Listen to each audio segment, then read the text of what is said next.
ಬಂದಿದ್ದ. ಎಲ್ಲಿ ಜ್ಞಾನ ಸಿಗ್ತದ ಅಲ್ಲಿಂದ ಪಡ್ಕೊಂಡು ತಗೊಂಡು ಬಂದಿದ್ದ. ಅದಕ್ಕ ಅಷ್ಟು ಜ್ಞಾನಿಯಾಗಿದ್ರು ಕೂಡ ಅವ ತಾನು ಅಂತ ಅನ್ನಲಿಲ್ಲ ಅಂತ ಯಾವತ್ತು ಚನ್ನಬಸವ. ಅದಕ್ಕೆ ಆತ ಚಿತ್ ಸ್ವರೂಪದ ಲಿಂಗ. ಚನ್ನಬಸವಣ್ಣ ಚಿತ್ ಸ್ವರೂಪದ ಲಿಂಗ ಆತ. ಅಂತಹ ಚನ್ನಬಸವಣ್ಣ ಅದಕ್ಕವ ಯಾವತ್ತು ತಾನು ಅಂತ ಅನ್ನಲಾರ್ದೆ ಆತ ಹೆಂಗ್ ಹೇಳ್ದ ಅಂದ್ರೆ ಗುರುವೆಂದು ಹಿಡಿದವ. ಅಂತಹ ಚನ್ನಬಸವಣ್ಣ ಆತ. ಗುರುವೆಂದಲ್ಲಿಯೇ ನೀನೆಂದು ನಡೆದವನ. ಗುರು ಎದುರಿಗೆ ಬಸವಣ್ಣ ಗುರು, ಜಾತವೇದ ಮುನಿ ಗುರು, ಅವರ ನಡೆಯೇ ನನ್ನ ನಡೆಯೆಂದು ನಡೆದಾತ ಚನ್ನಬಸವಣ್ಣ. ಚನ್ನಬಸವಣ್ಣನ ವ್ಯಕ್ತಿತ್ವವನ್ನ ನೋಡಬೇಕಾಗ್ತು ಅಂದ್ರ ನಾವು ಆತ ನುಡಿ ಮತ್ತು ನಡೆ ಎರಡಕ್ಕೂ ಜೊತೆಯಲ್ಲಿ ತೆಗೆದುಕೊಂಡು ಹೋಗಿರ್ತಕ್ಕಂಥ ಮಹಾಜ್ಞಾನಿ ಅಂತ. ಜ್ಞಾನ ಅಂದ್ರೆ ಏನು? ಜ್ಞಾನ ಅಂದ್ರೆ ತಿಳ್ಕೊಳ್ಳೋದಷ್ಟೇ ಅಲ್ಲ, ತಿಳ್ಕೊಳ್ಳೋದನ್ನ ನಮ್ಮ ನಡೆಯೊಳಗೆ ತಗೊಂಡು ಬರೋದು. ಚನ್ನಬಸವಣ್ಣವ್ರು ಅದಕ್ಕೆ ಬಹಳ ದೊಡ್ಡ ಮಹತ್ವವನ್ನ ಕೊಟ್ಟಿದ್ರು. ನಾವು ನಿನ್ನೆಯೆಲ್ಲ ಚಿಂತನೆ ಮಾಡಿ ಹೇಗೆ ಬೆಳ್ಕೊಂಡು ಬಂದ ಚನ್ನಬಸವಣ್ಣ, ಬಸವಣ್ಣನಿಂದ ಜ್ಞಾನವನ್ನ ಪಡೆದು ಬಸವಣ್ಣನಿಗೆ ಹೇಗೆ ಉಪದೇಶವನ್ನ ಕೊಡುವ ಮಟ್ಟಕ್ಕೆ ಬೆಳೀತಾನ ಚನ್ನಬಸವಣ್ಣ. ಅಲ್ಲಮ ಪ್ರಭುದೇವರನ್ನ ನೀನು ಗುರುವಿನ ವ್ರತಗೇಡಿ ಅಂತ ಕರೀತಾನ. ಸಿದ್ದರಾಮೇಶ್ವರರನ್ನ ನೀನು ಸ್ವಯಂ ಲಿಂಗವಾದರೂ ಕೂಡ ಆಕಾಶದಲ್ಲಾಡುವ ಪಟಕ್ಕಾದಡಿಯು ಸೂತ್ರದ ಹಂಗಿರಬೇಕು ಅಂತ ಹೇಳಿ ಲಿಂಗ ದೀಕ್ಷೆ ತಗೊಳ್ಳಂಗ ಮಾಡ್ತಾನ. ಬಸವಣ್ಣನಿಂಗಾದರೂ ನೀನು ಮತಿಗೆಟ್ಟೆ, ಕುಲಬೆಟ್ಟೆ, ನೀನು ಬಂದವರೆಲ್ಲರೂ ಅಂಗದ ಮೇಲೆ ಲಿಂಗವಿದ್ದವರೆಲ್ಲರೂ ಕೂಡಲ ಸಂಗಮನೆನ್ನುವ ನೀನು ಮನೆಗೆ ಸಾಕ್ಷಾತ್ ಕೂಡಲ ಸಂಗಮ ದೇವ ಮನೆಗೆ ಬಂದಿದ್ದಡೆ ಅರಿಯಲಾದಿಯಲ್ಲ ಅನ್ನುವ ಅನುಭವವನ್ನು ನೀಡುತ್ತಾನ. ಹೆಂಗ ಬೆಳ್ಕೊಂಡು ಬಂದನ ಚನ್ನಬಸವಣ್ಣ. ಹೀಗೆ ಎಲ್ಲರಿಂದ ಜ್ಞಾನವನ್ನ ಪಡೆದು ಮಹಾನುಭಾವರಿಗೂ ಜ್ಞಾನವನ್ನು ಕೊಡುವ ಮಟ್ಟಕ್ಕೆ ಬೆಳೆದಿರ್ತಕ್ಕಂಥ ಪರಿಣಿ ಅದ್ಭುತವಾದದ್ದು ಚನ್ನಬಸವಣ್ಣ. ಅಷ್ಟ ಜ್ಞಾನಿಯಾಗಿ ಬೆಳಿಲಕ್ಕೆ ಒಂದೇ ಕಾರಣ, ಆತ ಯಾವತ್ತು ತಾನು ಅಂತ ಅಂದಿಲ್ಲ, ನಾನು ಅಂತ ಯಾವತ್ತು ಅಂದಿಲ್ಲ. ಅಹಂಕಾರ ಮೊದಲಿಗೆ ಇಲ್ಲ. ಅದಕ್ಕ ಚನ್ನಬಸವಣ್ಣ ನಮಗೆ ಕೊಟ್ಟಿರ್ತಕ್ಕಂಥ ಸೂತ್ರಗಳೇ ಬಹಳ ಸರಳ. ಪಂಚಾಚಾರಗಳು, ಷಟಸ್ಥಲಗಳು, ಅಷ್ಟ ಆವರಣಗಳು ಇವೆಲ್ಲವನ್ನ ಒಳಗೊಂಡಾತ ಆತ ಚನ್ನಬಸವಣ್ಣ. ನೆನ್ನೆ ನೋಡಿದ್ದೇವೆ ನಾವು ಹಾಗೆ ಚನ್ನಬಸವಣ್ಣ ಪಂಚಾಚಾರ ಅಷ್ಟಾವರಣ, ಪಂಚಾಚಾರ ಅಷ್ಟಾವರಣ ಷಟಸ್ಥಲ ಎಂಬು ಸಾಧಿ ಸೀತಾ ತೋರಿ ನುಡದಾತ, ಸಾಧಿ ಸೀತಾ ತೋರಿ ನುಡದಾತ ಚನ್ನಬಸವ ಷಟಸ್ಥಲ ಮೂರ್ತಿ ಆಗ್ಯಾನ. ಸ್ವಯಂ ಷಟಸ್ಥಲ ಮೂರ್ತಿ ಆಗ್ಯಾನ. ಪಂಚಾಚಾರಗಳನ್ನ, ಷಟಸ್ಥಲಗಳನ್ನ ಮತ್ತು ಅಷ್ಟಾವರಣಗಳನ್ನ ಆತ ಸಾಧಿಸಿ ತೋರಿ ನುಡಿದು ನಡೆದಾತ ಚನ್ನಬಸವಣ್ಣ. ಹೀಗಾಗಿ ಷಟಸ್ಥಲಕ್ಕೆ ಅಧಿಕಾರಿಯಾದ ಶರಣರೆಲ್ಲ ಅವನಿಗೆ ಷಟಸ್ಥಲ ಜ್ಞಾನಿ, ಷಟಸ್ಥಲ ಚಕ್ರವರ್ತಿ, ಷಟಸ್ಥಲ ಲಿಂಗ ಎಲ್ಲರೂ ಅವನಿಗೆ ಕರೆದಿರ್ತಕ್ಕಂಥ ಪರಿ ಹಿಂಗ. ಅದಕ್ಕ ಸ್ವಯಂ ಅಲ್ಲಮ ಪ್ರಭುದೇವರೇ ಹೇಳ್ತಾರೆ, ಬಸವಣ್ಣ ನಾನು ನೀನು ಚನ್ನಬಸವಣ್ಣ ಉಂಡು ಮಿಕ್ಕ ಪ್ರಸಾದವನ್ನ ಕೊಂಡಾಗ ಮಾತ್ರ ನಮಗೆ ಭವಂ ನಾಸ್ತಿ ಅಂತ. ಎಂಥ ವ್ಯಕ್ತಿತ್ವ ಇಲ್ಲಿ ಚನ್ನಬಸವಣ್ಣ. ಅಂತಹ ಚನ್ನಬಸವಣ್ಣ ಬಂದವರಿಗೆ ಕೂಡಲ ಸಂಗಮದೊಳಗ ಮಾವನ ಜೊತೆ ಚರ್ಚೆ ಮಾಡಿ ಜ್ಞಾನ ಗಳಿಸ್ಕೊಂಡು ಕಲ್ಯಾಣಕ್ಕ ಬಂದು ಮಹಾಮನೆಯೊಳಗ ಅನುಭವ ಮಂಟಪದೊಳಗ ಬಂದವರಿಗೆ ಜ್ಞಾನ ಹಂಚುವ ಕೆಲಸ. ಎಲ್ಲರ ಜೊತೆ ಚರ್ಚೆ, ಎಲ್ಲರಿಗೂ ಮಾರ್ಗದರ್ಶನ, ಎಲ್ಲರಿಗೂ ಜ್ಞಾನ ಹಂಚುವ ಕೆಲಸ ಚನ್ನಬಸವ. ಬಸವಣ್ಣನವರು ಕಾಯಕದೊಳಗೆ ಬಿಸಿ ಇರ್ತಿದ್ರು. ಅರಮನೆಗೆ ಹೋಗ್ಲೇಬೇಕು, ಕೆಲಸ ಮಾಡಲೇಬೇಕು. ಇಲ್ಲಿ ಯಾರು ನೋಡ್ಕೊಳ್ಬೇಕು? ಅವ್ರದೆಲ್ಲ ಕೆಲಸ ನೋಡ್ಕೊಳ್ಳೋನು ಚನ್ನಬಸವ. ಅಲ್ಲಮ ಪ್ರಭುದೇವರು ಇದ್ರೂ ಕೂಡ ಕಲ್ಯಾಣಕ್ಕೆ ಬಂದ ನಂತರ ಮತ್ತೆ 10 ವರ್ಷ ದೇಶ ಪರ್ಯಟನೆಗೆ ಹೋಗಿರ್ತಾರ. ಅವ್ರು ಬರುವವರೆಗೆ ಅನುಭವ ಮಂಟಪದಲ್ಲಿ ಶರಣರನ್ನ ಒಂದು ಸೂತ್ರದಲ್ಲಿ ಹಿಡಿದು ನಿಲ್ಲಿಸಿರ್ತಕ್ಕಂಥವನು ಚನ್ನಬಸವಣ್ಣ. ಹಾಗಂತ ದೊಡ್ಡ ವಯಸ್ಸಾದ ವ್ಯಕ್ತಿ ಅಲ್ಲ. 20, 22, 24 ವಯಸ್ಸಿನವ, 24 ಒಳಗೆ ಅಂತಹ ಚನ್ನಬಸವಣ್ಣ ಕಲ್ಯಾಣದೊಳಗ ಬಂದ ಶರಣರಿಗೆ ಜ್ಞಾನ ಹಂಚುವ ಕೆಲಸ ಆತ. ನಿತ್ಯವೂ ಜ್ಞಾನದ ದಾಸೋಹ, ತತ್ವತ್ರಯಗಳನ್ನ, ಪಂಚಾಚಾರಗಳನ್ನ, ಷಟಸ್ಥಲಗಳನ್ನ, ಅಷ್ಟಾವರಣಗಳನ್ನ ವಿಭಿನ್ನವಾಗಿ ವ್ಯಾಖ್ಯಾನ ಮಾಡಿ ತೋರಿಸಿರ್ತಾರೆ. ಚನ್ನಬಸವಣ್ಣನವರು ಹೇಳ್ತಾರ, ಹೆಂಗೆ ಇರಬೇಕು ವ್ಯಕ್ತಿ, ಹೆಂಗಿರಬೇಕು, ಅನುಭವ ಮಂಟಪದೊಳಗೆ ಜ್ಞಾನವನ್ನು ಹಂಚ್ತಾ ಇದ್ದಾರೆ. ಹೆಂಗಿರಬೇಕು? ಅಂತರಂಗದ ಅರಿವು, ಬಹಿರಂಗದ ಕ್ರಿಯೆ. ಇದು ನಿಜವಾದ ಶರಣನ ಲಕ್ಷಣ. ಅಂತರಂಗದ ಅರಿವು, ಬಹಿರಂಗದ ಕ್ರಿಯೆ. ಈ ಉಭಯ ಸಂಪುಟ ಒಂದಾದ ಶರಣಂಗೆ ಹಿಂಗಿತ್ತು ತನುಸೂತಕ. ಈ ಉಭಯ ಸಂಪುಟ ಒಂದಾದ ಶರಣಂಗೆ ಹಿಂಗಿತ್ತು ಮನಸೂತಕ. ಕೂಡಲ ಚನ್ನ ಸಂಗಯ್ಯನಲ್ಲಿ ಸಂಘವಾದದ್ದು ಸರ್ವೇಂದ್ರಿಯ. ಒಬ್ಬ ಶರಣ ಹೆಂಗಿರ್ಬೇಕು? ಅಂತರಂಗದ ಅರಿವು ಮತ್ತು ಬಹಿರಂಗದ ಕ್ರಿಯೆ. ಎಲ್ಲಿ ಅರಿವದ ಮತ್ತು ಕ್ರಿಯೆ ಅದ. ಕ್ರಿಯೆ ಅಂದ್ರೆ ನಡವಳಿಕೆನ, ಆಚಾರ. ಅರಿವು ಮತ್ತು ಆಚಾರ ಆದ ಆತನೇ ನಿಜವಾದ ಶರಣ. ಆತ ಮಾತ್ರ ಶರಣನಾಗಕ್ ಸಾಧ್ಯ, ಆತ ಮಾತ್ರ ಭಕ್ತನಾಗಕ್ ಸಾಧ್ಯ. ಇದು ಚನ್ನಬಸವಣ್ಣನವರು ನಿಲುವು. ಅಂತರಂಗ ಶುದ್ಧವಾಗಿದ್ದು ಬಹಿರಂಗ ಶುದ್ಧ ಇಲ್ಲ. ಒಪ್ಪನು ನಮ್ಮ ಕೂಡಲ ಚನ್ನ ಸಂಗಯ್ಯ. ಬಹಿರಂಗ ಶುದ್ಧವಾಗಿದ್ದು ಅಂತರಂಗ ಶುದ್ಧ ಇಲ್ಲ. ಒಪ್ಪನು ನಮ್ಮ ಕೂಡಲ ಚನ್ನ ಸಂಗಯ್ಯ. ಹೆಂಗಿರ್ಬೇಕು ನಾವು? ಒಳಗಿಂದೂ ಶುದ್ಧಿ ಇರಬೇಕು, ಹೊರಗಿಂದೂ ಶುದ್ಧಿ ಇರಬೇಕು. ಅಂತರಂಗ ಶುದ್ಧಿ, ಬಹಿರಂಗ ಶುದ್ಧಿ ಎರಡೂ ಇರಬೇಕು. ಇದು ಚನ್ನಬಸವಣ್ಣನವರು ನಿಲುವು. ಯಾವುದು ಅಂತರಂಗ ಶುದ್ಧಿ? ಅರಿವು ಎನ್ನುವುದು ಅಂತರಂಗ ಶುದ್ಧಿ. ಯಾವುದು ಬಹಿರಂಗ ಶುದ್ಧಿ? ಆಚಾರ ಎನ್ನುವುದು ಬಹಿರಂಗ ಶುದ್ಧಿ. ಅರಿವು ಅಂದ್ರೆ ಏನು? ಅರಿವು ಅಂದ್ರೆ ಏನು? ಅರಿವು ಅಂದ್ರೆ ಜ್ಞಾನ. ಅರಿವು ಅಂದ್ರೆ ತಿಳಿವಳಿಕೆ. ಅರಿವು ಅಂದ್ರೆ ಪ್ರಜ್ಞೆ.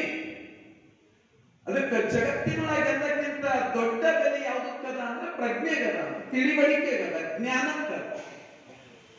ಹಾಡಿರೋದ ಇಲ್ಲಿವರೆಗೆ ಯಾವುದು ದೊಡ್ಡದು? ಜ್ಞಾನ ದೊಡ್ಡದು. ಜ್ಞಾನದ ಬಲದಿಂದ ಅಜ್ಞಾನದ ಕೇಡು ನೋಡಯ್ಯ. ಎಲ್ಲಿ ಜ್ಞಾನ ಅದ ಅದು ಅಜ್ಞಾನ ತಾನಾಗಿಯೇ ತೊಲಗಿ ಹೋಗ್ತದ. ಅದಕ್ಕ ಶರಣರು ಹೇಳ್ತಾರ 16ನೇ ಶತಮಾನದ ಶರಣ ಸರ್ವಜ್ಞ ಹೇಳ್ತಾನ, ಜ್ಞಾನದಿಂ ಮೇಲಿಲ್ಲ, ಶ್ವಾನದಿಂ ಕೀಳಿಲ್ಲ, ಭಾನುಮಂಡಲದಿಂ ಬೆಳಕಿಲ್ಲ, ಜಗದೊಳಗೆ ಜ್ಞಾನವೇ ಮೇಲು ಸರ್ವಜ್ಞ. ಜಗತ್ತಿನೊಳಗೆ ಎಲ್ಲಕ್ಕಿಂತ ದೊಡ್ಡದು ಶ್ರೇಷ್ಠವಾದದ್ದು ಏನಾದ್ರೂ ಇದ್ರೆ ಅದು ಜ್ಞಾನ. ಅರಿವು ಎಲ್ಲಕ್ಕಿಂತ ದೊಡ್ಡದು. ಜ್ಞಾನವನ್ನ ಪಡ್ಕೋಬೇಕಾಗ್ಯದ. ಜ್ಞಾನ ಎಲ್ಲಿಂದ ಬರ್ತದ? ಜ್ಞಾನ ಸದ್ಭಕ್ತರ ಸಂಘದಿಂದ ಬರ್ತದೆ. ಒಳ್ಳೆ ವಿಚಾರಗಳು ಕೇಳೋದ್ರಿಂದ ಬರ್ತದ, ಒಳ್ಳೆ ಕೃತಿಗಳನ್ನ ಓದೋದ್ರಿಂದ ಬರ್ತದೆ. ಹೀಗೆ ಜ್ಞಾನವನ್ನ ನಾವು ಪಡ್ಕೋಬಹುದು. ಹೀಗೆ ನಾವು ಜ್ಞಾನಿ ಆಗಬೇಕಾಗಿದೆ. ಒಳ್ಳೆಯ ಸಂಘದ ಕುಂತು ಒಳ್ಳೆ ವಿಚಾರಗಳು ಕೇಳಿ ಒಳ್ಳೆ ಚಿಂತನೆಗಳು ಮಾಡಿ ಜ್ಞಾನಿ ಆಗಬೇಕಾಗ್ಯದ. ಅರಿವನ್ನು ಸಂಪಾದಿಸಿಕೊಳ್ಬೇಕಾಗ್ಯದ. ಇದು ಚನ್ನಬಸವಣ್ಣನವರು ನೀವು. ಇದಕ್ಕೂ ಎತ್ತರಕ್ಕೆ ಅರಿವು ಅಂದ್ರ ಬರೀ ಜ್ಞಾನ ಅಷ್ಟೇ ಅಲ್ಲ, ಇನ್ನೊಂದಿಷ್ಟು. ಅಕ್ಕ ಮಹಾದೇವಿ ಹೇಳ್ತಾಳ, ಅರಿವು ಕಂಡೆರೆಯದವರಲ್ಲಿ ಆರತಿಯನಲ್ಲಯ್ಯ ನೀನು. ಯಾರಲ್ಲಿ ಅರಿವು ಕಣದೆದ್ದಿಲ್ಲ ಅವರಿಂದ ಆರತಿಯನ್ನ ಕೂಡ ಆ ದೇವರು ಒಪ್ಪೋದಿಲ್ಲ ಅಂತ. ಹಾಗಾದ್ರೆ ಅರಿವು ಅಂದ್ರೆ ಏನು? ಈಗ ನನ್ನಲ್ಲಿ ಜ್ಞಾನ ಇಲ್ಲ ಅಂತ ತಿಳ್ಕೊಂಡು ನಾನು ಪುಸ್ತಕ ಓದಿಲ್ಲ, ನಾನು ಓದಿದ ಜ್ಞಾನ ಇಲ್ಲ, ಹಾಗಾದ್ರೆ ನನ್ನಿಂದ ದೇವರ ಆರತಿಯನ್ನ ಮಾಡಿಸ್ಕೊಳ್ಳೋದಲ್ಲ.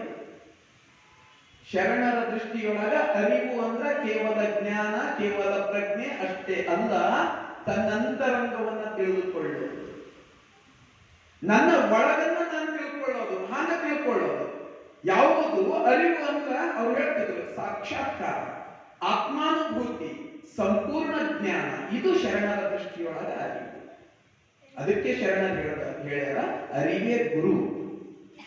ತನ್ನ ತಾನರಿದೊಳಗೆ ತನ್ನ ಅರಿವೇ ತನಗೆ ಗುರು ಕಾಣ. ನನ್ನನ್ನು ನಾನು ಅರ್ಥೈಸ್ಕೊಳ್ಬೇಕಾಗಲ್ಲ. ನಾನು ಹೇಗೆ ಹೆಂಗೆ ಬದುಕ್ಲತ್ತೀನಿ, ಹೆಂಗಿದ್ದೀನಿ ಅದು ತಿಳ್ಕೊಂಡಿರಂದ್ರ ನಾವು ಶರಣ ಚಿಂತನೆಗಳು ಕೇಳಿನೂ ವೇಸ್ಟು. ಅದಕ್ಕೆ ಚನ್ನಬಸವಣ್ಣವ್ರು ಹೇಳ್ತಾರ, ಮೊದಲು ಮನುಷ್ಯನಿಗೆ ಅರಿವು ಇರಬೇಕು, ಮತ್ತದ್ರ ಜೊತೆಯಲ್ಲಿ ಆಚಾರ ಇರಬೇಕು. ಅರಿವು ಎಲ್ಲಕ್ಕಿಂತ ದೊಡ್ಡದು. ಅರಿವು ಅನ್ನೋದಕ್ಕ ನಾವು ಹಿಂಗ ವ್ಯಾಖ್ಯಾನ ಕೊಡಬಹುದು. ಶರಣರು ಹೇಳ್ತಾರೆ, ಅರಿದೊಡೆ ಶರಣ, ಮರೆದೊಡೆ ಮಾನ. ನಾವು ಅರ್ಥ ಮಾಡ್ಕೊಂಡೆವು, ಅರಿವನ್ನ ಪಡ್ಕೊಂಡೆವು, ಒಳಗಣ್ಣ ತೆರೀತು ಅಂದ್ರೆ ಮಾತ್ರ ನಾವು ಶರಣರು. ವಿಭೂತಿ ಹಚ್ಚಿದವರೆಲ್ಲ ಶರಣರಲ್ಲ, ಲಿಂಗ ಕಟ್ಟಿದವರೆಲ್ಲ ಶರಣರಲ್ಲ, ಮಂತ್ರ ಹೇಳುವವರೆಲ್ಲ ಶರಣರಲ್ಲ. ಯಾರು ಶರಣರು? ತನ್ನ ಒಳಗಣ್ಣ ತೆರೆದು ತನ್ನನ್ನು ತಾನು ಅರ್ಥೈಸಿಕೊಂಡಾಗ ಶರಣ. ಶರಣರು ಹೇಳುವ ಕೈ. ಅದಕ್ಕ ಅರಿವು ಕಣದೆರಿಬೇಕು, ಅರಿವನ್ನ ಗುರುವಾಗಿಸ್ಕೊಳ್ಬೇಕು. ಅಂತ ಅರಿವನ್ನ ನಾವು ಪಡ್ಕೊಳ್ಬೇಕು. ಅದಕ್ಕ ಶರಣರು ಹೇಳ್ತಾರ, ಅಂತರಂಗದ ಅರಿವು ಬೇಕು. ಚನ್ನಬಸವಣ್ಣ ಹೇಳ್ತಾರೆ, ಅಂತರಂಗದ ಅರಿವು ಬೇಕು ಮತ್ತು ಬಹಿರಂಗದ ಕ್ರಿಯೆ ಬೇಕು. ಕ್ರಿಯೆ ಅಂದ್ರೆ ಆಚಾರ, ನಡತೆ. ನಡತೆಗೆ ಕ್ರಿಯೆ ಅಂತ ಕರೀತಾರ. ಸಂಪ್ರದಾಯ, ಪದ್ಧತಿ, ಬಹಳ ಅರ್ಥಗಳು. ಆದ್ರೆ ಶರಣರ ದೃಷ್ಟಿಯೊಳಗ ಕ್ರಿಯೆಗೆ ಇನ್ನೊಂದೇ ಅರ್ಥ ಅದ, ಆಚಾರ. ಏನು? ಪ್ರಜ್ಞಾಪೂರ್ವಕವಾಗಿ ಮಾಡುವ ಕಾರ್ಯ. ಏನು ಅರ್ಥ ಮಾಡ್ಕೊಂಡಿದ್ದೇವಲ್ಲ ಅದ್ರ ಪ್ರಕಾರ ನಡೆಯೋದು. ನಾವು ಏನು ಓದಿ ಅರ್ಥ ಮಾಡ್ಕೊಂಡ್ವಿ, ಶರಣನ ಜೊತೆಯಲ್ಲಿ ಕುಂತಿದ್ದೆವು, ಶರಣನ ಚಿಂತನೆಗಳು ಕೇಳಿದೆವು, ಮಾದಾರ ಚೆನ್ನಯ್ಯ ಹೀಗೆ ಬದುಕಿದ್ದ ಕೇಳಿ ತಿಳ್ಕೊಂಡಿದ್ದೆವು, ನಮ್ಮ ಅರಿವು ಹೆಚ್ಚಾಗಿದೆ. ಹಾಗೆ ನಾವು ನಡೆದಿಲ್ಲ, ಆಚಾರ ಇಲ್ಲ ಅನ್ನಂಗ. ಅರ್ಥ ಮಾಡಿಕೊಂಡು ಆ ರೀತಿಯಿಂದ ನಡಿಬೇಕು ಅನ್ನೋದು ಚನ್ನಬಸವಣ್ಣನವರ ಗಿಣತ. ಬರೀ ತಿಳ್ಕೊಂಡ್ರೆ ಅಷ್ಟೇ ಸಾಲದು, ತಿಳ್ಕೊಂಡಿದ್ದನ್ನ ನಮ್ಮ ಬದುಕಿನೊಳಗೆ ತಗೊಂಡು ಬರಬೇಕಾಗ್ಯ. ಇದು ಚನ್ನಬಸವಣ್ಣವ್ರು ಕೊಟ್ಟಿರ್ತಕ್ಕಂತಹ ತತ್ವ.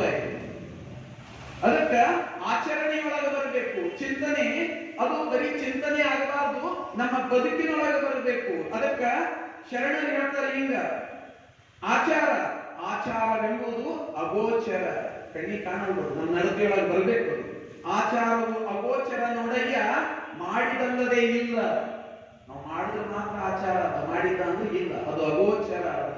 ಅದಕ್ಕ ಅರಿವು ಜೊತೆಯಲ್ಲಿ ಆಚಾರ ಹಿಂಗಿತ್ತು ಅಂದ್ರ ಆತ ಕೂಡಲರಸರ ಚನ್ನಸಂಗಯ್ಯನ ಶರಣ, ಇಲ್ಲದಿದ್ದರೆ ಆತ ಶರಣನಲ್ಲ. ಅದಕ್ಕೆ ಅವ್ರು ಹೇಳ್ತಾರ, ಅಂತರಂಗದಲ್ಲಿ ಅರಿವಾದೊಡೆಯನಯ್ಯ. ಅಂತರಂಗದ ಬಾಳೆ ತಿಳ್ಕೊಂಡಿದ, ಅಂತರಂಗದಲ್ಲಿ ಅರಿವಾದೊಡೆಯನಯ್ಯ, ಬಹಿರಂಗದಲ್ಲಿ ಕ್ರಿಯೆ ಇಲ್ಲದ ನಕ್ಕ. ನಾನು ಜ್ಞಾನವನ್ನ ಪಡ್ಕೊಂಡು ಅದು ಕ್ರಿಯೆಯೊಳಗಿಲ್ಲ ಅಂತ ತಿಳ್ಕೊಳ್ಳಿ, ವ್ಯರ್ಥ.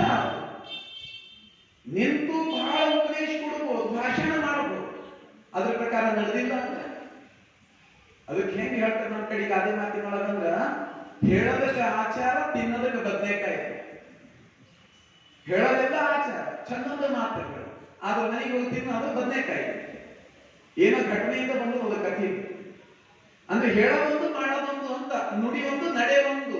ಇಂಥವರನ್ನ ಚನ್ನಬಸವಣ್ಣವ್ರು ಒಪ್ತಿದ್ದಿಲ್ಲ, ಕಟುವಾಗಿ ಟೀಕೆ ಮಾಡ್ತಿದ್ರು.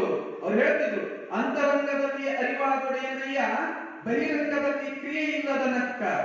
ದೇಹವಿಲ್ಲದಿದ್ದರೆ ಪ್ರಾಣಕ್ಕಾಶ್ರಯ ಯಾವುದು? ದೇಹ ಇದ್ದದ್ರ ಪ್ರಾಣಕ್ಕಾಶ್ರಯ ಯಾವುದು ಅಂತ. ಅದಕ್ಕ ಕನ್ನಡಿ ಇಲ್ಲದಿದ್ದರೆ ತನ್ನ ಮುಖವ ಕಾಣಬಹುದೇ? ಸಾಕಾರ ನಿರಾಕಾರ ಏಕೋಭಾವ ನಮ್ಮ ಕೂಡಲ ಚನ್ನಸಂಗಯ್ಯ. ಸಾಕಾರ ಮತ್ತು ನಿರಾಕಾರ ಎರಡು ಒಂದೇ ಭಾವ ಆಗಿರುತ್ತೆ. ನಿರಾಕಾರ ಅನ್ನೋದು ಜ್ಞಾನ, ಸಾಕಾರ ಅನ್ನೋದು ನಡತೆ. ಅದಕ್ಕೆ ಅರಿವು ಮತ್ತು ಆಚಾರ ಒಂದಾಗಿದ್ದರೆ ಆತ ನಿಜ ಶರಣ. ಇಂಥ ಚನ್ನಬಸವಣ್ಣ ಹೀಗೂ ವಿಚಾರಗಳು ಪಟ್ಟಿದ್ರು ಅವರು. ಅದಕ್ಕ ಅಂತರಂಗದಲ್ಲಿ ಉಂಟಾಗಿರ್ತಕ್ಕಂಥ ಜ್ಞಾನ ಬಹಿರಂಗದ ಜ್ಞಾನವನ್ನಾಗಿಸಬೇಕು. ಅದಕ್ಕ ಶರಣರೇ ಹೇಳ್ತಾರೆ, ನಮ್ಮ ನುಡಿ ಒಂದಿತ್ತು, ನಡೆ ಒಂದಿತ್ತು, ಅದನ್ನ ದೇವರು ಒಪ್ಪಲ್ಲ. ಬಸವಣ್ಣನವರೇ ಸ್ವಯಂ ಹೇಳ್ತಿದ್ರು, ಎನ್ನ ನಡೆಯೊಂದು ಪರಿ, ಎನ್ನ ನುಡಿಯೊಂದು ಪರಿ, ಎನ್ನೊಳಗೇನು ಶುದ್ಧವಿಲ್ಲವಯ್ಯ. ಸ್ವಯಂ ಬಸವಣ್ಣನವರೇ ಹೀಗೆ ತಮ್ಮನ್ನ ತಾವು ವಿಮರ್ಶೆ ಮಾಡ್ಕೊಂಡಾರ ಅಂತ ಲೆಕ್ಕ. ಬಸವಣ್ಣನವ್ರು ಹೀಗೆ ವಿಮರ್ಶೆ ಮಾಡ್ಕೊತಾರ, ತಂತಾನೆ ಹಿಂಗ ಅನ್ಕೋತಾರ. ಏನ್ ಅನ್ಕೋತಾರ ಅಂದ್ರ, ನಾನು ನಿಜವಾದ ಶರಣ ಅಲ್ಲ, ಯಾಕಂದ್ರೆ ನನ್ನ ನಡೆ ಒಂದು ರೀತಿ ಅದ, ನನ್ನ ನುಡಿ ಒಂದು ರೀತಿ ಅದ. ಇದಕ್ಕೆ ನಾವು ಸ್ವಯಂ ವಿಮರ್ಶೆ ಅಂತ ಕರಿತೀವಿ. ಹಂಗ ಕರ್ದಾರ ಮತ್ತೆ ಹಂಗಿದ್ದೀವಿ ಅವ್ರೇನು ಅಂತ ಅನ್ಕೊಂಡಿರಿ. ಈ ಮೂಲಕ ಶರಣರೆಲ್ಲ ತಮ್ಮ ಮೇಲೆ ಹಾಕೊಂಡು ಸಮಾಜವನ್ನ ತಿದ್ದುವ ಕೆಲಸ ಮಾಡ್ತಿದ್ರು. ಅದ್ರ ಅರ್ಥ ಏನು ಅಂದ್ರ ನಡೆ ಮತ್ತು ನುಡಿ ಒಂದಾಗಿರ್ಲಿ, ನುಡಿಯೊಳಗೆ ನಡೆ ಇತ್ತು ಅಂದ್ರ ಆ ದೇವರು ಒಪ್ಪುತ್ತಾನೆ, ಇಲ್ಲದಿದ್ದರೆ ಆ ದೇವರು ಒಪ್ಪುವುದಿಲ್ಲ. ಇದು ಶರಣರ ನಿಲುವು. ಅದಕ್ಕೆ ನಡೆ ಮತ್ತು ನುಡಿ ಎರಡು ಒಂದಾಗಿರಬೇಕು. ಇಂಥ ಜ್ಞಾನ ಹಂಚತಕ್ಕಂತ ಕೆಲಸ ಚನ್ನಬಸವಣ್ಣನವರು ಅನುಭವ ಮಂಟಪದೊಳಗೆ ಮಾಡಿದ್ದಾರೆ. ಅದಕ್ಕ ಜ್ಞಾನವನ್ನೇ ಬಳಸಿಕೊಂಡಿರ್ತಕ್ಕಂಥ ಅಲ್ಲಮ ಪ್ರಭುದೇವರ ಜೊತೆ ವಾದ ಮಾಡ್ತಾರೆ. ಸಿದ್ದರಾಮೇಶ್ವರರಿಗೆ ವಾದ ಮಾಡಿ ಇಷ್ಟಲಿಂಗ ದೀಕ್ಷೆ ಕೊಡ್ತಾರ. ಅದಕ್ಕ ಸಿದ್ದರಾಮೇಶ್ವರರೇ ಒಂದು ಕಡೆ ಹೇಳಿರ್ತಾರ, ಈ ರೀತಿ ಸ್ತುತಿ ಮಾಡ್ತಾರ, ಆಧ್ಯಾತ್ಮವೆಂದೆಂಬೀರಿ ಆಧ್ಯಾತ್ಮವಾರಿಗೆ. ಅಧ್ಯಾತ್ಮ ಅಂತ ಕರೀತಿರಲ್ಲ, ಅಧ್ಯಾತ್ಮ ಯಾರಿಗೆ? ಶ್ರೀ ಗುರುಸ್ವಾಮಿ ಬಹಳ ಒಪ್ಪ ಶಿವಲಿಂಗವ ಸೂಕ್ಷ್ಮವ ಮಾಡಿ ಕರಸ್ಥಳಕ್ಕೆ ಕೊಟ್ಟ ಬಳಿಕ ಬೇರೆ ಯೋಗವೆಂಬುದುಂಟೆ. ನನ್ನ ಗುರುವಾಗಿರ್ತಕ್ಕಂಥ ಚನ್ನಬಸವಣ್ಣನೇ ನನಗೆ ಇಷ್ಟಲಿಂಗ ದೀಕ್ಷೆಯನ್ನ ಕೊಟ್ಟ ಮ್ಯಾಲ, ಆ ದೇವರನ್ನೇ ಸ್ವಯಂ ನನ್ನ ಕರಸ್ಥಳಕ್ಕೆ ತಂದು ಕೊಟ್ಟ ಮ್ಯಾಲ ಬೇರೆ ಯೋಗ ಅನ್ನೋದೇನಾದ್ರೂ ಇರ್ತದೆ ಏನು ಅಂತ. ಬೇರೆ ಯೋಗವೆಂಬುದುಂಟೆ. ತನ್ನ ಹಸ್ತಕವ ನನ್ನ ಮಸ್ತಕದ ಮೇಲೆ ಇಟ್ಟು ವಾಯು ಪ್ರಾಣಿಯಾಗಿದ್ದುಕೊಂಡು ಲಿಂಗ ಪ್ರಾಣಿಯ ಮಾಡಿದ ಬಳಿಕ ಮರಳಿ ಯೋಗ ಉಂಟೆ. ತನ್ನ ಕೈಯನ್ನು ನನ್ನ ತಲೆ ಮೇಲೆ ಇಟ್ಟು ನನ್ನ ವಾಯು ಪ್ರಾಣಿ ಎಂಬುದನ್ನ ಬಿಡಿಸಿ ನನ್ನನ್ನು ಲಿಂಗ ಪ್ರಾಣಿಯನ್ನಾಗಿ ಮಾಡ್ದ. ಮತ್ತು ನಾನು ಯೋಗ ಮಾಡಕ್ ಹೋಗ್ಲೇನು? ಸಿದ್ದರಾಮೇಶ್ವರರು ಮೊದಲು ಯೋಗಿ ಇದ್ರು, ಈಗಲೂ ಯೋಗಿ ಅವ. ಮೊದಲು ಕರ್ಮಯೋಗಿ ಇದ್ರು, ಈಗ ಶಿವಯೋಗಿ ಅವರ. ನಾನು ಮತ್ತೆ ಆ ಯೋಗ ಮಾಡ್ಲಕ್ ಹೋಗ್ಲೇನು? ಸಿದ್ದರಾಮೇಶ್ವರರು ಅಂತರ ಅವರು ಲಿಂಗಾರ್ಚನೆಯ ಮಾಡಿ ಜಂಗಮ ಪ್ರಸಾದವ ಕೊಂಡ ಬಳಿಕ ಮರಳಿ ಯೋಗಕ್ಕೆ ಒಳಪಡುವುದೇ ಅರಿವು. ಲಿಂಗ ಪೂಜೆ ಜಂಗಮಾರ್ಚನೆ ಮಾಡಿದ ಬಳಿಕ ಮತ್ತೆ ನಾನು ಯೋಗಕ್ಕೆ ಒಳಪಡಬಹುದೇ ಏನು? ಅದಕ್ಕ ಈಗ ನನ್ನನ್ನ ಶುದ್ಧಗೊಳಿಸಿ ನನ್ನನ್ನ ಲಿಂಗ ದೀಕ್ಷೆಯನ್ನ ಕೊಟ್ಟಿರ್ತಕ್ಕಂತಹ ಚನ್ನಬಸವಣ್ಣ ನನಗೆ ಸ್ವಯಂ ಶಿವಯೋಗಿಯನ್ನಾಗಿ ಮಾಡಿ. ಹಿಂಗ ಸಿದ್ದರಾಮೇಶ್ವರರೇ ಚನ್ನಬಸವಣ್ಣನವರನ್ನ ಹೊಗಳಕ್ಕೆ ಪ್ರಾರಂಭ ಮಾಡ್ತಾರ.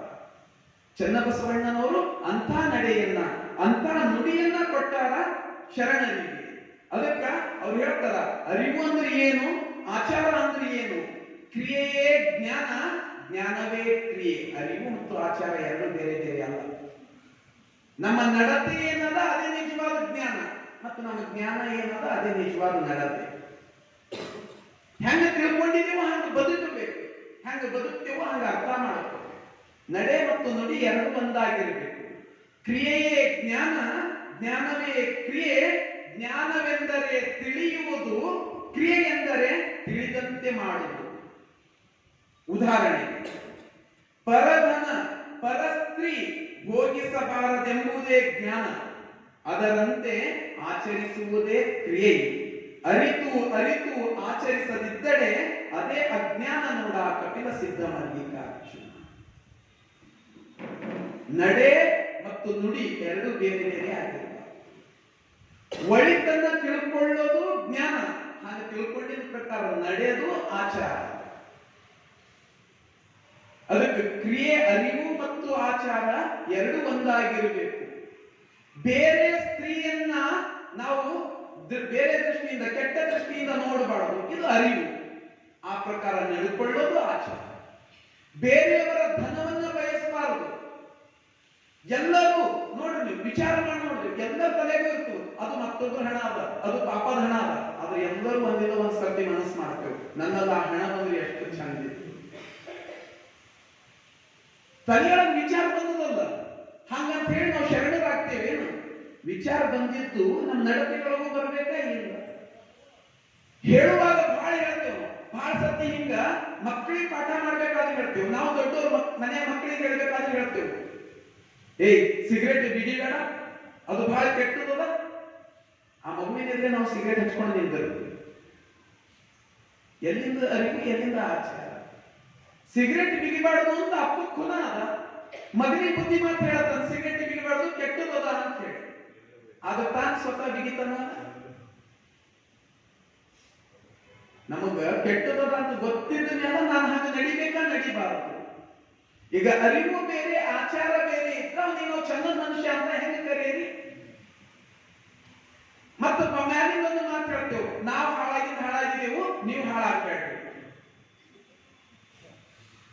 ಎಲ್ಲಿಂದ ನಡೆಯುವುದು. ಮತ್ತೆ ಮ್ಯಾಲಿಂದ ಹಿಂಗೆ ಹೇಳ್ತೇವೆ, ನಮ್ದೆಲ್ಲ ಮುಗಿದೋಯ್ತಪ್ಪ, ಪುಣ್ಯಕ್ಕೆ ಕಾಲದ, ನೀವು ಬದುಕೋರಿದ್ದೀರಿ, ನೀವೆಲ್ಲ ಚಂದ ಬದುಕ್ರಿ ಅಂತ ಹೇಳತ್ತಿದೆವು. ಮಕ್ಕಳು ನಾವು ಹೇಳಿದ್ದನ್ನ ಕೇಳುವುದಿಲ್ಲ, ಗೊತ್ತಿರಲಿ. ಮಕ್ಕಳು ನಾವು ಹೇಳುವುದನ್ನ ಕೇಳುವುದಿಲ್ಲ, ಮಕ್ಕಳು ನಾವು ಮಾಡುವುದನ್ನ ನೋಡಿ ಮಾಡುತ್ತವೆ. ನಾವು ಹೆಂಗಿರ್ತೇವು ಹಾಗ ನಮ್ಮ ಮಕ್ಕಳಾಗಕ್ಕೆ ಬಯಸ್ತಾರೆ. ಮಕ್ಕಳು ದೊಡ್ಡವರಾಗಸ್ತನ ಅವ್ರ ಹೀರೋ ಯಾರು ಅಂದ್ರ ಅವ್ರ ಅಪ್ಪ ಅವ್ರ ಅವನೇ ಹೀರೋ. ಸಣ್ಣ ಮಕ್ಕಳು ನೋಡ್ಬೇಕು, ಸ್ಕೂಲ್ನಾಗ ಹೋದಾಗ ಅವು ಬೇರೆ ದೋಸ್ತರು ಸರಿಯಾದ ಇರ್ತಾವಲ್ಲ, ಅಪ್ಪನ ಬಗ್ಗೆ ಹೇಳ್ತಾವ, ನಮ್ಮ ಅಪ್ಪ ಹಿಂಗ, ನಮ್ಮ ಅಪ್ಪ ಹಂಗ.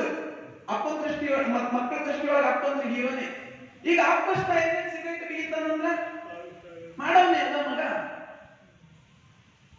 ಮತ್ತ ಅಪ್ಪೆ ಬೈಯವನಿಗೆ ಹೊಡೆಯವನಿಗೆ ಸಿಗರೇಟ್ ಬಿಗಿತೀನಿ ನೀನು.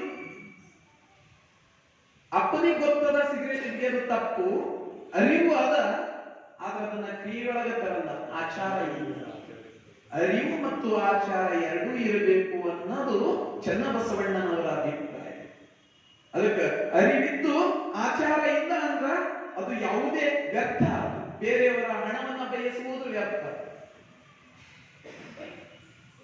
ಸಾಳ್ಯಾಗ ಹೆಡ್ ಮಾಸ್ಟರ್ ಕರೆದಿರಂತ ಪಾರು, ನಿಮ್ಮ ಅಪ್ಪ ಕರ್ಕೊಂಡವ. ಅಪ್ಪ ಸ್ಕೂಲಿಗೆ ಹೋದ, ಯಾಕ್ರಿ ಕರ್ದೀರಿ? ನಿಮ್ ಪಾರ್ ನೋಡ್ರಿ, ಸಾಳ್ಯಾಗೆಲ್ಲ ಪಾರ್ಗಳು ಪೆನ್ ಕಲ್ಕೊಳತನ, ಕಾಪಿ ಕಲ್ಕೊಳತನ, ಸಾಳ್ಯಾಗೆಲ್ಲ ಹಾಳು ಮಾಡತನ, ಎಂತ ಗುಣ ಕಲಿಸಿರಿ ನಿಮ್ ಪಾರದ? ಅಪ್ಪ ಸಿಟ್ಟು ಬಂದೋಯ್ತು ಮಗನಿಗೆ. ಮಾಸ್ಟರ್ ಮೇಲೆ ನಾಲ್ಕು ಬಡದ, ಸಾಳ್ಯಾಗಿನ ಬೇರೆ ಇದ್ರಾಗಿನ ಬ್ಯಾಗಿನ ಪೆನ್ ಕಲ್ಕೋತೀನಿ ನೀನು. ಮತ್ತ ನನಗ ನಿಮ್ ಹೆಡ್ ಮಾಸ್ಟರ್ ಕರೆದು ನನಗ್ ಬೈಲತ್ತಾರ, ನಂದೆಲ್ಲ ಕೀರ್ತಿ ಮಸಿ ಹಚ್ಚತ್ತಿದ್ದೀನಿ, ನಂದು ಇಜ್ಜತ್ ಖರಾಬ್ ಮಾಡಿದಿ, ಪಾರ್ವಳ ಬ್ಯಾಗಿನ ಪೆನ್ ಕಲ್ಸ್ಕೊತಿ, ನಂಗೆ ಹೇಳಿದ್ರ ಆಫೀಸ್ನಾಗ ತಂದ್ಕೊಡ್ತಿದಲ್ಲ ನಾಲ್ಕು ಪೆನ್ಗಳು.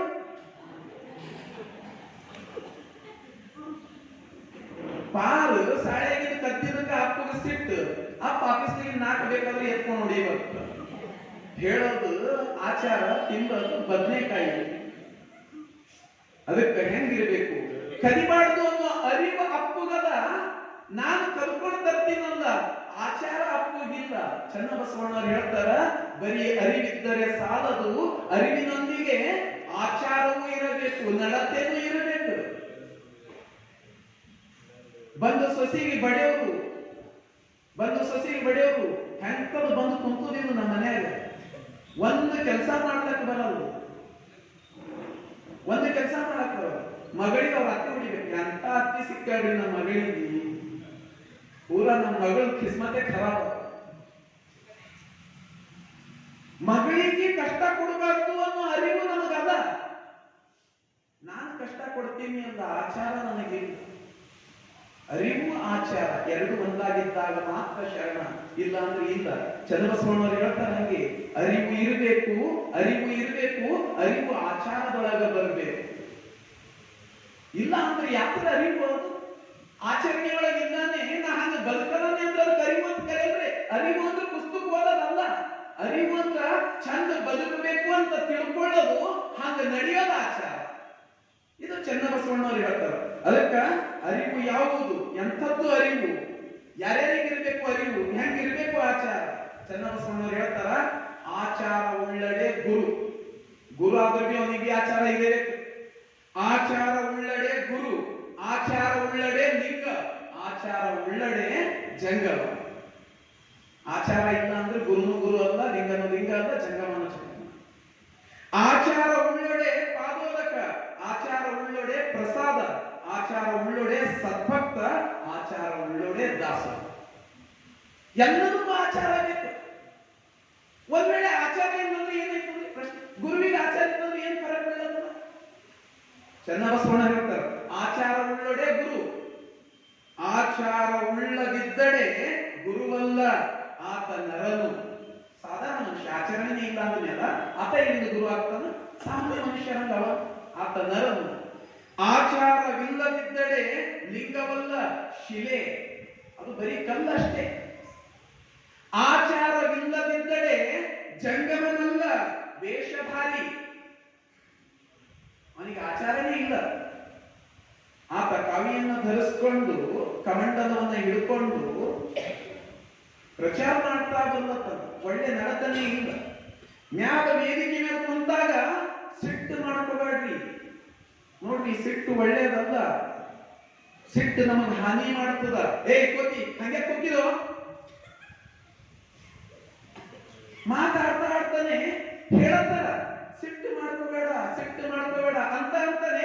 ಎದುರು ಕುಂತೂರಿಗೆ ಯಾರಿಗೊಬ್ಬರಿ ಕೈ ಬಿಟ್ಟು ಹಂಗೆ ಕೊಡತ್ತೀರಿ, ಎಟ್ಟ ಗೊತ್ತಿಲ್ಲ ಎದುರು ಬಜೆ ಕೇಳೋರಿಗೂ ಕೇಳಬಿಡಲಿ, ಇಷ್ಟ ಮಾಡ್ತೀರಿ. ತಕ್ಷಣ ಸಿಟ್ಟು ತಲೆಗೆ ಏರ್ತದ. ಆತ ಯಾತರ ಗುರು, ಆತ ಬರಿಯ ವೇಷಧಾರಿ. ಆಚಾರವಿಲ್ಲದಿದ್ದಡೆ ಗುರು ಗುರುವಲ್ಲ, ಆತ ನರ. ಆಚಾರವಿಲ್ಲದಿದ್ದಡೆ ಲಿಂಗ ಲಿಂಗವಲ್ಲ, ಅದು ಶಿಲೆ. ಆಚಾರವಿಲ್ಲದಿದ್ದಡೆ ಜಂಗಮ ಜಂಗಮವಲ್ಲ, ಆತ ವೇಷಧಾರಿ. ಆಚಾರವಿಲ್ಲದಿದ್ದಡೆ ಪಾದೋದಕವಲ್ಲ, ಅದು ಬರಿಯ ನೀರು. ಆಚಾರವಿಲ್ಲದಿದ್ದಡೆ ಪ್ರಸಾದವಲ್ಲ, ಅದು ಬರಿಯ ಊಟ ಅಶನ. ಆಚಾರವಿಲ್ಲದಿದ್ದಡೆ ಆತ ಭಕ್ತನಲ್ಲ, ಬರಿ ಭೂತ ಪ್ರಾಣಿ. ಆಚಾರವಿಲ್ಲದಿದ್ದಡೆ ದಾಸೋಹದ ಮನೆಯಲ್ಲ, ವೇಶ್ಯೆಯ ಮನೆ. ಚನ್ನಬಸವಣ್ಣವರು ಹೆಂಗೆ ಹೇಳ್ತಾರ, ಇದು ಕಾರಣ ಕೂಡಲ ಚೆನ್ನ ಸಂಗಯ್ಯ, ಆಚಾರವಿಲ್ಲದವರಿಗೆ ನಾಯಕ ನರಕ ತಪ್ಪದು ಪ್ರಾಣ. ನಮಗ ಆಚಾರನೇ ನಡೆತೇನೆ ಚಂದಿಲ್ಲ ಅಂದ್ರ ನಮಗ ನರಕದಾಗೆ ಜಾಗ. ಹಾಗಾದ್ರೆ ನರಕದಲ್ಲಿ ಬೇರೆ ಎಲ್ಲೂ ಇರ್ತದೆ ಅಂದ್ರೆ ಸ್ವರ್ಗಲೋಕ ನರಕ ಅನ್ನೋದು ಬೇರೆ ಯಾವುದೂ ಇಲ್ಲ, ಎಲ್ಲವೂ ಇಲ್ಲೇ ಅಲ್ಲ. ನಮ್ಮ ನಡತೆ ಚಂದಿತ್ತು ಅದು ಸ್ವರ್ಗ, ನಮ್ಮ ನಡತೆ ಚಂದಿಲ್ಲ ಅದೇ ನರಕ. ಆಚಾರವೇ ಸ್ವರ್ಗ, ಅನಾಚಾರವೇ ನರಕ. ಬಸವಣ್ಣನವರೇ ಹೇಳ್ತಾರೆ, ಎಲ್ಲಿ ಒಳ್ಳೆಯ ನಡತೆ ಅದ, ಎಲ್ಲಿ ಆಚಾರ ಅದ, ಅದು ಸ್ವರ್ಗ ಇದ್ದಂಗೆ ಆಗ್ತದ ಆ ಭೂಮಿ. ಎಲ್ಲಿ ಆಚಾರ ಚೆನ್ನಾಗಿಲ್ಲ ಅದು ನರಕ ಆಗಿತ್ತು. ಒಮ್ಮೆ ಪ್ರಯೋಗ ಮಾಡಿ ನೋಡಿ, ಒಮ್ಮೆ ನಾವು ಪ್ರಯೋಗ ಮಾಡಿ ನೋಡಿ. ಯಾವಾಗ ಸರಿ ಜಗಳ ಆಡ್ತೀವಿ, ಸಿಟ್ಟು ಬರ್ತು, ಸಿಟ್ಟಿನ ಒಂದು 4 ಮಾತಾಡ್ರಿ ನೋಡಿ. ಅವತ್ತು ರಾತ್ರಿ ತನ ಮನಸ್ಸಿಗೆ ಸಮಾಧಾನ ಇರಲ್ಲ, ರಾತ್ರಿ ಮಲ್ಕೊಂಡಾಗ ಚಿಂತೆ ಬರ್ತು, ಮತ್ ಮನ್ಸ ಕುದಿತಾನೆ ಇರ್ತು. ಸಿಟ್ಟು ಮಾಡಿ ಬೈದಿದೆ ನೋಡ್ರಿ, ಅದ್ರ ಬಾದ 1 ಗಂಟೆ ಬಾದ ಹಿಂಗ ಅನ್ನಿಸ್ತದ, ಈಗ ಹೀಗೆ ಬೈಬೇಕಾಗಿತ್ತು, ಆಗ ಬರ್ತವೆ ಯಾನೇನು ಬೈಬೇಕಾಗಿತ್ತು ಅಂತ ಹೇಳಿ. ಆಗಿರ್ಬೇಕು ಯಾವಾಗ ಸಿಟ್ಟು ಬಂದು ಜಗಳ ಆಡಿ ಬೈದಿನ ಬಾದ 1 ಗಂಟೆ ಬಾದ ನೆನಪು ಬರ್ತದೆ, ದಿನ ಹೀಗೆ ಬೈಬೇಕಾಗಿತ್ತು, ದಿನ ಹಿಂಗೆ ಅನ್ಬೇಕಾಗಿತ್ತು, ಹಿಂದಿದೆಲ್ಲ ನೆನಪು ಮಾಡ್ಕೋತೀವಿ, ಅವ್ನಿಗೆ ಹಿಂಗಿಂಗ್ ನೆನಪು ಮಾಡ್ಕೊಂಡು ಬೈಬೇಕಾಗಿತ್ತು. ಮನಸ್ಸು ರಾತ್ರಿ ತನ ಕುದೀತದ, ರಾತ್ರಿ ಮಲ್ಕೊಂಡಾಗ ಕುದೀತದ, ಕನಸುಗಳು ಇರ್ತವಂತವೇ. ಒಮ್ಮೆ ಹಿಂಗ ಮಾಡಿ ನೋಡಿ, ಯಾರು ಸರಿ ಹಿಂಗ ಖಾನ್ದಾನಿ ದುಶ್ಮನಿಕೆ ಅದನ್ನು ಹೊಲದ ಕಡೆದು ಮನಿ ಕಡೆದು ಎದ್ರ ಕಡೆದು ಜಗಳ ಇರ್ತದೆ. ಒಮ್ಮ ಅವ್ರು ಸರಿ ಹೋಗಿ ಬಾಯಕ್ಕ ಮನ್ಯಾಗ ಕಾರ್ಯಕ್ರಮದ ನಾಳೆಗೆ ಬಂದು ಉಂಡು ಹೋಗು ಅಂತ ಅಕ್ಕಿಗೆ ಎಷ್ಟು ಖುಷಿ ಐತಿರ್ಬೇಕು, ಅವತ್ತು ನಿಮ್ಮ ಮನಸ್ಸು ಎಷ್ಟು ಖುಷಿಯಿಂದ ಇರ್ತದೆ. ನೀವು ಪರೀಕ್ಷೆ ಮಾಡಿ ನೋಡ್ರಿರ್ಬೇಕು. ಮನಸ್ಸು ಸಮಾಧಾನ, ಮನಸ್ಸು ಶಾಂತ, ಏನೋ ಯಾನ್ ತೆರಿ ಮೇಲೆ ವಜ್ಜೆ ಇತ್ತು ಅದು ಕಳ್ಕೊಂಡಲ್ಲ, ನಿರಾಳ ಭಾವ. ಅದಕ್ಕ ಶರಣರು ಹೇಳ್ತಾರ, ಹೆಂಗ ಇರಬೇಕು ಆಚಾರ ಅಂದ್ರೆ ಏನು, ಅದು ಎಲ್ಲೋ ಇರೋದಲ್ಲ, ನಾವು ಹೆಂಗ ಬದುಕ್ತೇವಲ್ಲ ಅದೇ ಸ್ವರ್ಗ ಆಗ್ತದೆ. ನಮ್ಮ ಆಚಾರನೇ ನಮ್ಗೆ ಸ್ವರ್ಗ. ಯಾವ್ದು ಅನಾಚಾರ ಅದ ಅದೇ ನರಕ. ನಾವು ಚಂದ ಬದುಕುತ್ತೇವು, ಎಲ್ಲರೂ ಸರಿ, ಅಣ್ಣ ಅಕ್ಕ ಅಯ್ಯ ಬರ್ರಿ ಕೂಡ್ರಿ ಉಣ್ರಿ, ಎಲ್ಲರ ಜೊತೆಯಲ್ಲಿ ಇರೋಣ, ಎಲ್ಲರ ಜೊತೆ ಬದುಕೋಣ. ಆಚಾರವೇ ಸ್ವರ್ಗ, ಅದೇ ಜಾಗ ಸ್ವರ್ಗದಂಗಿರ್ತದೆ. ಎಲ್ಲರ ಜೊತೆ ಬದುಕೋದು, ಲಿಂಗ ಪೂಜೆ ಮಾಡೋದು, ಭಕ್ತಿ ಇರಬೇಕು, ಜೊತೆಯಲ್ಲಿ ಬದುಕು ಚೆನ್ನಾಗಿರ್ಬೇಕು, ಆಚರಣೆ ಚೆನ್ನಾಗಿರ್ಬೇಕು. ಇದು ಚನ್ನಬಸವಣ್ಣನವರ ಅಭಿಪ್ರಾಯ. ಎಲ್ಲಿ ಅನಾಚಾರ ಅದ ಅದು ನರಕ ಭೂಮಿ ಆಗ್ತದೆ. ಮನಸ್ಸಿನೊಳಗೆ ಹಮೇಶ ಕುದಿತಾ ಇರಲಿ, ಹೊರಗೂ ಕುದಿಯೋದು ಒಳಗೂ ಕುದಿಯೋದು. ಹೊರಗಿನ ಕುದಿ ಗೊತ್ತಾಗ್ತದೆ, ಇವನಿಗೆ ಸಿಟ್ಟು ಬಂದದು, ಒಳಗಿನ ಕುದಿ ಗೊತ್ತಾಗಲ್ಲ. ಒಳಗಿನ ಕುದಿ ನಮಗೆ ತಂತಾನೆ ಸುಡ್ತಾ ಹೋಗ್ತದೆ. ತನ್ನ ಮನೆಯ ಕಿಚ್ಚು ತನ್ನ ಸುಟ್ಟಲ್ಲದೆ ಪರರ ಸುಡಲು, ನೆರಮನೆಯ ಸುಡಲಕ್ಕೆ ಹೋಗಲು. ಅರ್ಥ ಮಾಡ್ಕೋಬೇಕಾಗಲ್ಲ. ಚನ್ನಬಸವಣ್ಣನವರು ಇದು ಹೇಳ್ತಾರೆ, ಅದಕ್ಕೆ ಮನುಷ್ಯಗ ಆಚಾರಗಳಿರಬೇಕು. ಶರಣ ಹೇಳ್ತಾರೆ 5 ಆಚಾರಗಳು, ಶರಣ ಧರ್ಮದೊಳಗ 5 ಆಚಾರಗಳು, ಪಂಚಾಚಾರ ಅಂತ ಕರೀತೇವೆ. ಅದಕ್ಕ ಅಕ್ಕ ಮಹಾದೇವಿ ಒಂದು ಕಡೆ ಹೇಳ್ತಾರ, 5 ಆಚಾರಗಳು ಯಾವುವು? ಲಿಂಗಾಚಾರವೆಂಬುದು, ಸದಾಚಾರವೆಂಬುದು, ಶಿವಾಚಾರವೆಂಬುದು, ಭಕ್ತ್ಯಾಚಾರವೆಂಬುದು, ಗಣಾಚಾರವೆಂಬುದು. ಇವು 5 ತೆರ. ಶಿವಾಚಾರವು 5 ತೆರನಾಗಿಪ್ಪುದು ನೋಡ. 5 ರೀತಿಯ ಆಚಾರಗಳು. 5 ರೀತಿಯ ಆಚಾರಗಳು. ಯಾವುದಕ್ಕೂ ಲಿಂಗಾಚಾರ ಅಂತ ಕರಿತೀವಿ. ಗುರು ನಮಗೇನು ಲಿಂಗ ದೀಕ್ಷೆ ಕೊಟ್ಟನ, ಆ ಲಿಂಗವನ್ನು ಹೊರತುಪಡಿಸಿ ಅನ್ಯ ದೈವವಿಲ್ಲವೆನಗೆ, ಎಲ್ಲ ದೇವರನ್ನ ನಾನು ಇಲ್ಲಿ ಕಾಣ್ತೀನಿ ಅಂತ ಲಿಂಗ ನಿಷ್ಠೆಯನ್ನ ತೋರಿಸೋದು, ದೇವರ ನಿಷ್ಠೆಯನ್ನ ತೋರಿಸೋದು, ಅದು ಏನಾಗ್ತದೆ ಅಂದ್ರೆ ಲಿಂಗಾಚಾರ. ಸದಾಚಾರ ಅಂದ್ರೆ ಏನು? ನಾನು ಮಾಡ್ತಕ್ಕಂಥ ಕೆಲಸ ಯಾವಾಗಲೂ ಸತ್ಯಶುದ್ಧವಾಗಿರಬೇಕು. ಸತ್ಯಶುದ್ಧವಾಗಿರ್ತಕ್ಕಂಥ ಕಾಯಕದಿಂದ ಬಂದಿರತಕ್ಕಂಥ ಏನು ಸಂಪಾದನೆ ಅದ, ಅದು ನನಗೆಷ್ಟು ಬೇಕು ಅಷ್ಟು ಬಳಸ್ಕೊಂಡು ಗುರು ಲಿಂಗ ಜಂಗಮಕ್ಕೆ ಅರ್ಪಿಸೋದೇನೋದಲ್ಲ, ಅದು ಸದಾಚಾರ, ಒಳ್ಳೆಯ ನಡತೆ. ಚನ್ನಬಸವಣ್ಣವರು ಹೇಳ್ತಾರೆ, ನಾವು ಹೆಂಗ್ ಬದುಕಬೇಕಾಗ್ಯದ, ನನಗೆ ಹೆಂಗ್ ಬದುಕಬೇಕಾಗ್ಯದ, ನನಗೆ ಎಷ್ಟು ತೃಪ್ತಿ ಅದ ಅಷ್ಟನ್ನ ಸಂಪಾದಿಸಿಕೊಂಡು ಮತ್ತೆ ಮನಸ್ಸಿಗೆ ತೃಪ್ತಿ ಬರಂಗ ಮತ್ತೊಬ್ಬರಿಗೂ ಕೊಡಬೇಕಾಗಿದೆ. ಗುರು ಲಿಂಗ ಜಂಗಮಕ್ಕೆ ಅರ್ಪಿಸುವುದು ಇದು ಎಂಥದ್ದು ಅಂತ ಸದಾಚಾರ. ಯಾವುದು ಶಿವಾಚಾರ? ಯಾವುದು ಶಿವಾಚಾರ? ಯಾರಲ್ಲಿಯೂ ಶಿವಭಕ್ತರಾದವರಲ್ಲಿ ಕುಲವೆಣಿಸದಿರುವುದು ಶಿವಾಚಾರ. ಅವರ ಪೂರ್ವ ಜನ್ಮದ ಕುಲವನ್ನ ಎಣಿಸಬಾರದು. ಇದು ಏನಿರ್ತದ ಪೂರ್ವಾಶ್ರಮದ ಕುಲ, ಆ ಕುಲವನ್ನ ಎಣಿಸ್ತಾರದೆ ಎಲ್ಲರೂ ಒಂದೇ ಅಂತ ಹೇಳಿ ಎಲ್ಲರ ಮನೆಯಲ್ಲೂ ಪ್ರಸಾದವನ್ನ ಸ್ವೀಕರಿಸುವುದೇ ಅದು ಶಿವಾಚಾರ. ಯಾವುದು ಭಕ್ತ್ಯಾಚಾರ? ಶಿವಭಕ್ತರಾದವರೆಲ್ಲರೂ ನನಗಿಂತಲೂ ಹಿರಿಯರು, ನಾನು ಆತನ ಭಕ್ತ್ಯ ಸೇವಕ ಅಂತ ತಿಳಿದು ಪ್ರತಿಯೊಬ್ಬರ ಸೇವೆಯನ್ನ ಮಾಡುವುದು ಭಕ್ತ್ಯಾಚಾರ. ಯಾವುದು ಗಣಾಚಾರ?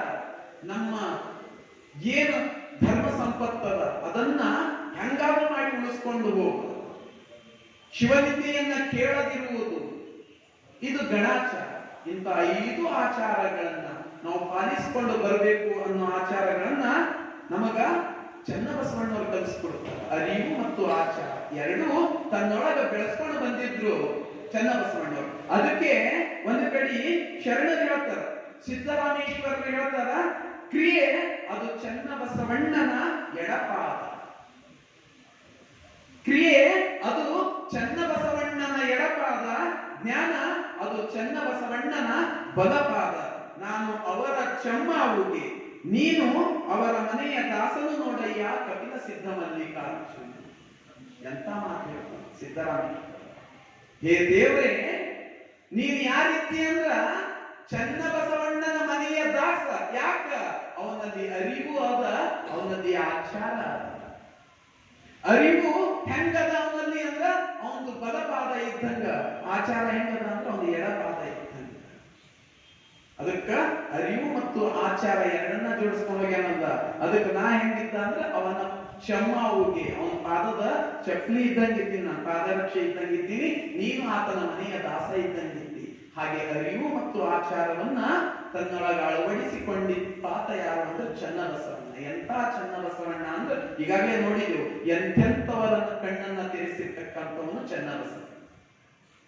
ಅನುಭವ ಮಂಟಪಕ್ಕ ಅಕ್ಕ ಮಹಾದೇವಿ ಬಂದ, ಉಡುತಡಿಯಿಂದ ಹರನೇ ನನ್ನ ಪತಿ, ಶಿವನೇ ನನ್ನ ಗಂಡ.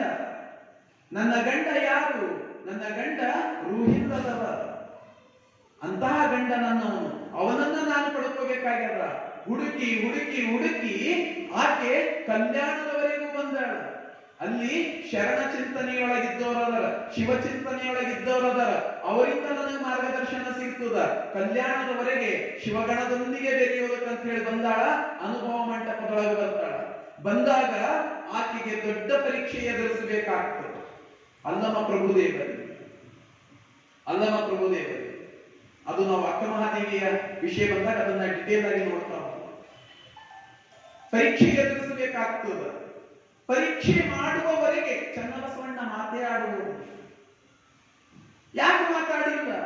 ಅಕ್ಕ ಮಹಾದೇವಿ ಅರಿವು ಮತ್ತು ಆಚಾರವನ್ನು ಒಳಗೊಂಡಿದ್ದವಳು. ಶಿವ ಮತ್ತು ನಾನು ಒಂದು ಎನ್ನುವ ಭಾವ ಯಾವುದು ಶರಣರ ಚಿಂತನೆ ಕೊಟ್ಟರಲ್ಲ, ಅಂಗ ಸತಿ ಲಿಂಗಪತಿ, ಮೊದಲೇ ಅರಿವನ್ನ ಮಾಡಿಕೊಂಡು ಅದನ್ನ ಆಚರಣೆ ಒಳಗೆ ತಗೊಂಡು ಬಂದಾಕಿ ಅಕ್ಕಿ ಅಕ್ಕ ಮಹಾದೇವಿ. ಬರೀ ಸುಮ್ಮನೆ ಕೂಡ್ಲಿಲ್ಲ, ಆ ಪತಿಯನ್ನ ಹುಡುಕ್ತಾ ಹುಡುಕ್ತಾ ಹುಡುಕ್ತಾ ಕಾಡಿನ ನಾಡಿನಲ್ಲಿ ಎಲ್ಲ ಕಡೆ ಹೊರಟವಳು ಆಕೆ. ಹೀಗಾಗಿ ಆಕೆಯ ಪರೀಕ್ಷೆ ಮಾಡಲಿಲ್ಲ ಚನ್ನಬಸವಣ್ಣ. ಅಲ್ಲಮ ಪ್ರಭುವಿಗೆ ಪ್ರಶ್ನೆ ಕೇಳಿದ್ದ, ಸಿದ್ದರಾಮೇಶ್ವರನಿಗೂ ಪ್ರಶ್ನೆ ಕೇಳಿದ್ದ. ಯಾಕೆ ಕೇಳಿದ್ದ?